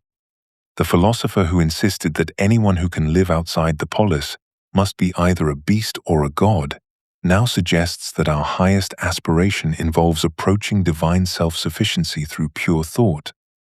This tension reflects the complexity of human nature as beings who possess divine aspirations whilst remaining essentially finite, embodied, and social. Unlike the prime mover, human contemplative activity requires sensory experience, memory, imagination, and social learning. Our rational capacity develops through education, depends on language acquired in community, and builds upon accumulated cultural knowledge. Even our highest theoretical insights emerge from embodied experience and social transmission of ideas. We cannot achieve the pure self-containment of divine thought because our rational activity remains fundamentally dependent on external conditions and collaborative inquiry. The architecture of human aspiration thus reveals both our height and our limits. We can approach but never fully achieve the divine life of pure contemplation. Human contemplation can only be sustained for limited periods and requires external conditions like health, leisure, and education that depend on practical and political life. Part 12. The unity of Aristotelian philosophy. Aristotle's philosophical achievement represents something unprecedented in human thought, a systematic architecture of knowledge where logical method, metaphysical analysis, and practical wisdom form a unified structure of understanding. His logical investigations don't merely provide tools for clear thinking, they reveal the fundamental structure of reality itself. The categories that organize meaningful discourse correspond directly to the ways that being can be predicated, whilst the syllogistic structure that ensures valid inference mirrors the causal structure governing natural processes. When Aristotle demonstrates that substance serves as the primary subject of predication in logical analysis, he simultaneously establishes that individual concrete things constitute primary reality in metaphysical terms. Logic becomes not just a method for organizing thought, but a window into the rational structure of being. This integration runs deeper than methodological convenience. The same principles of actuality and potentiality that explain how an acorn develops into an oak tree also govern how a child develops into a virtuous adult and how a student progresses toward wisdom. Aristotle's metaphysical framework provides a unified account of change and development that operates equally across physical, biological, psychological, and moral phenomena. The four causes that explain natural processes, material, formal, efficient, and final, apply with equal precision to human action and social organization. Understanding any phenomenon completely requires grasping all four causal factors: what constitutes it, what structure it possesses, what brings about its changes, and what purpose it serves. Consider how this causal analysis illuminates human choice. We understand a virtuous decision by examining the circumstances that provide its material context, the moral principle that gives it formal structure, the agent's deliberation that serves as efficient cause, and the good that functions as its final cause. This isn't merely applying a natural template to human behavior. It's recognizing that rational choice actualizes the same principles of formal development that operate throughout nature, but in the distinctive mode, appropriate to beings capable of deliberate action and universal understanding. The systematic unity extends to the relationship between individual flourishing and cosmic order. Human virtue represents the excellent actualization of rational capacity. Just as natural substances achieve excellence by realizing their essential natures, we achieve our end as rational animals by understanding our place in the larger structure of reality and actualizing our capacities in harmony with natural principles. This creates a profound integration, where contemplative understanding, practical wisdom, and political participation don't compete for human attention, but represent different aspects of a unified life lived according to reason. This architectural vision suggests something remarkable: that the apparent tensions between different aspects of human existence, between thought and action, individual development, and social responsibility, natural necessity, and moral freedom, dissolve when understood within Aristotle's systematic framework. The same rational structure that governs logical validity and natural development also provides the foundation for ethical excellence and political justice. The apparent tension between contemplative and practical life dissolves when we recognize that ethical virtue, political participation, and contemplative activity represent integrated aspects of the single goal of human flourishing, rather than competing alternatives. Aristotle's systematic understanding of human nature as rational animals reveals that we achieve our distinctive excellence through actualizing all our rational capacities, both practical reason that guides action and theoretical reason that seeks understanding. His insight that complete human flourishing requires the excellent exercise of all human capacities over a complete lifetime.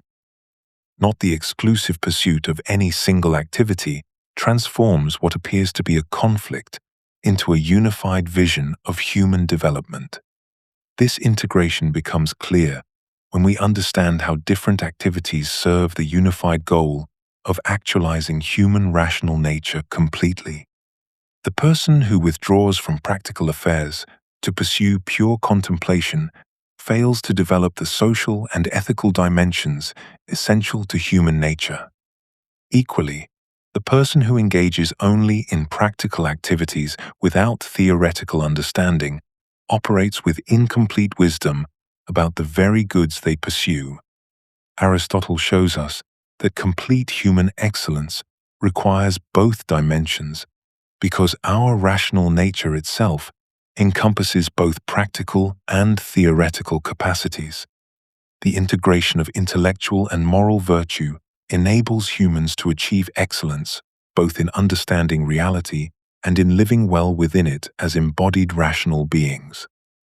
Practical wisdom requires theoretical understanding of human nature and the good, whilst theoretical wisdom develops through the moral discipline and social cooperation that practical virtue makes possible. The person of complete virtue possesses both the intellectual capacity to grasp universal truths and the character excellence that enables appropriate response to particular situations. These are not separate achievements, but mutually supporting aspects of complete human development that reinforce and enable each other. Consider how practical wisdom operates. It cannot guide action effectively without understanding the nature of human goods, the structure of virtue, and the requirements of flourishing. This understanding emerges through theoretical inquiry into human nature and the good life. Conversely, theoretical wisdom develops most fully in those whose character has been shaped by moral virtue. The disciplined pursuit of truth requires the courage to challenge comfortable assumptions, the temperance to resist intellectual pride, and the justice to acknowledge the contributions of others. Moral virtue creates the conditions in which theoretical inquiry can flourish. Political life provides the necessary conditions for individual virtue, whilst individual virtue makes possible just and stable political communities. This relationship is reciprocal rather than competitive. We need good political communities to develop virtue through education, friendship, and shared activities, whilst political communities need virtuous citizens to maintain justice and pursue common goods.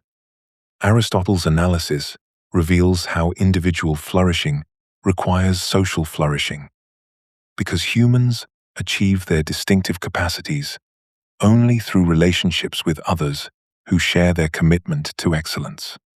Political participation serves individual development by providing opportunities to exercise practical wisdom about shared concerns, whilst individual virtue serves political community by contributing to the common good. The citizen who participates in deliberation about justice develops practical wisdom through wrestling with complex, particular cases. The friend who shares in noble activities develops virtue through mutual encouragement and example.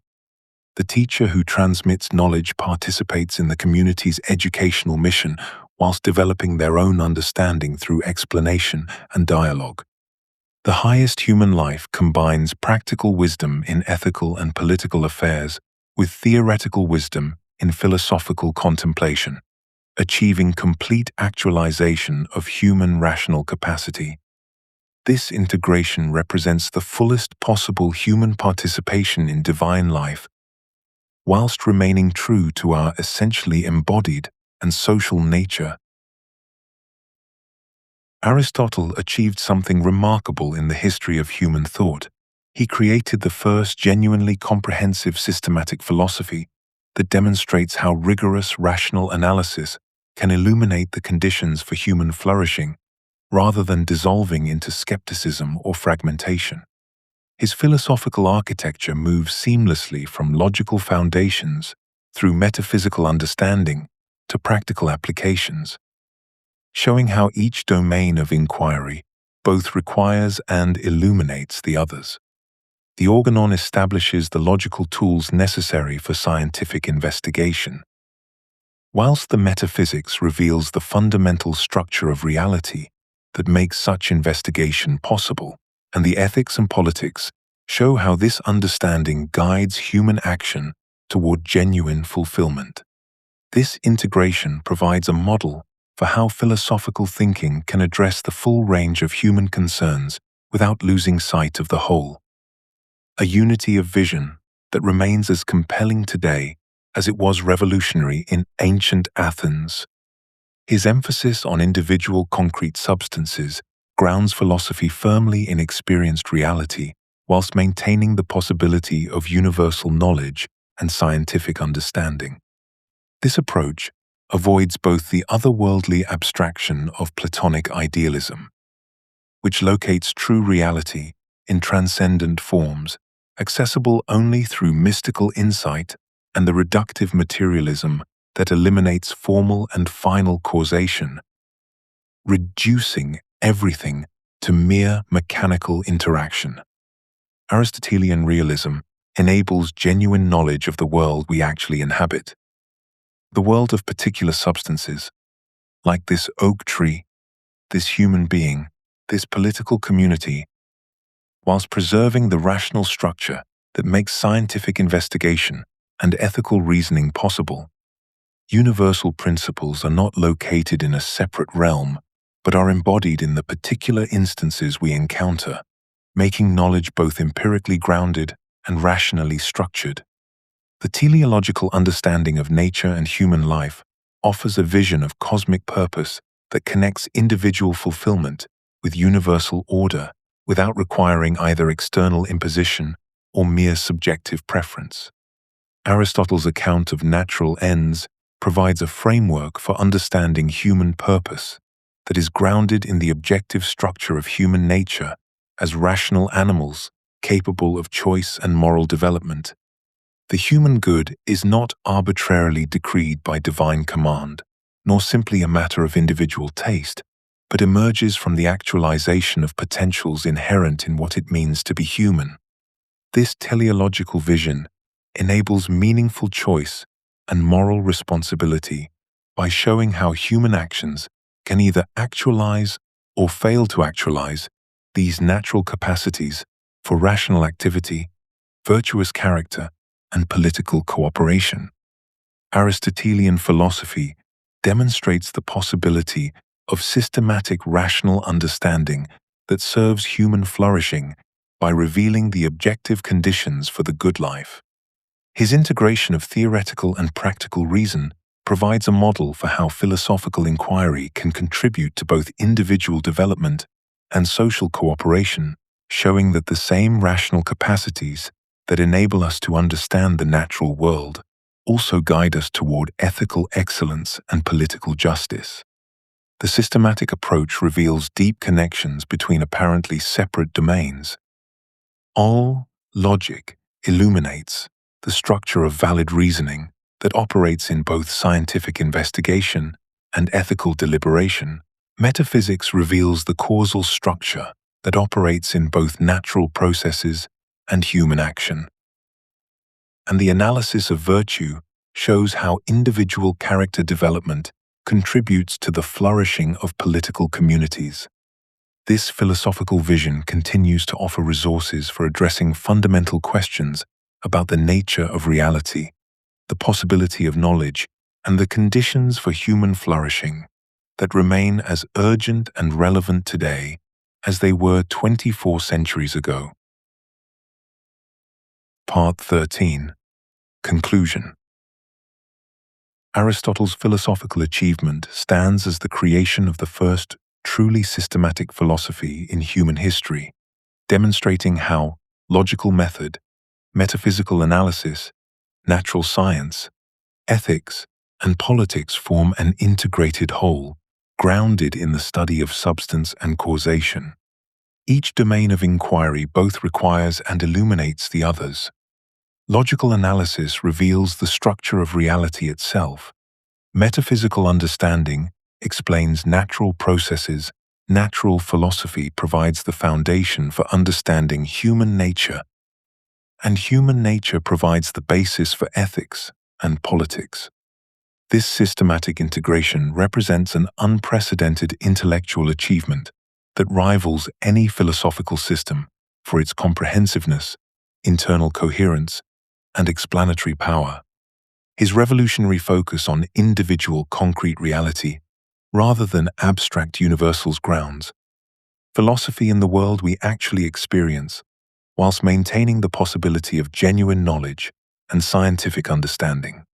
This approach resolves the ancient tension between the changing world of experience and the unchanging world of knowledge by locating universal forms within particular substances rather than in a separate, transcendent realm. Aristotelian realism continues to offer resources for understanding how we can have objective knowledge of a world that includes both stability and change, both universal principles and particular instances. This philosophical position avoids the problems of both extreme empiricism that cannot account for universal knowledge and extreme rationalism that loses contact with experienced reality. The framework of actuality and potentiality, combined with the four causes and natural teleology, provides a comprehensive account of change, development, and purpose that applies from cosmic motion to human moral development. This systematic framework explains both why things remain stable over time and why they change in predictable ways, both how natural processes follow regular patterns and how human beings can make genuine choices that affect their development. The same principles that govern the acorn's development into an oak tree also govern the student's development into a wise person and the citizen's development into a virtuous political participant. This teleological understanding provides a vision of cosmic purpose that connects individual fulfillment with universal order without eliminating genuine contingency and choice. Aristotle's vision of human flourishing through virtue integrates individual excellence with political community, showing how personal fulfillment requires social cooperation and how just political life enables individual virtue. This integration of ethics and politics provides a framework for understanding the relationship between individual development and social responsibility that remains profoundly relevant for contemporary discussions of flourishing, moral education, and political justice. His systematic approach reveals that the fundamental questions he addressed, what can we know? What is real? How should we live? How should we organize our communities? Remain the central questions of human existence. Aristotelian philosophy continues to offer resources for addressing these questions through rigorous rational analysis that serves rather than undermines human flourishing, providing a model of philosophical inquiry that integrates theoretical understanding with practical wisdom in the service of the complete development of human rational capacity.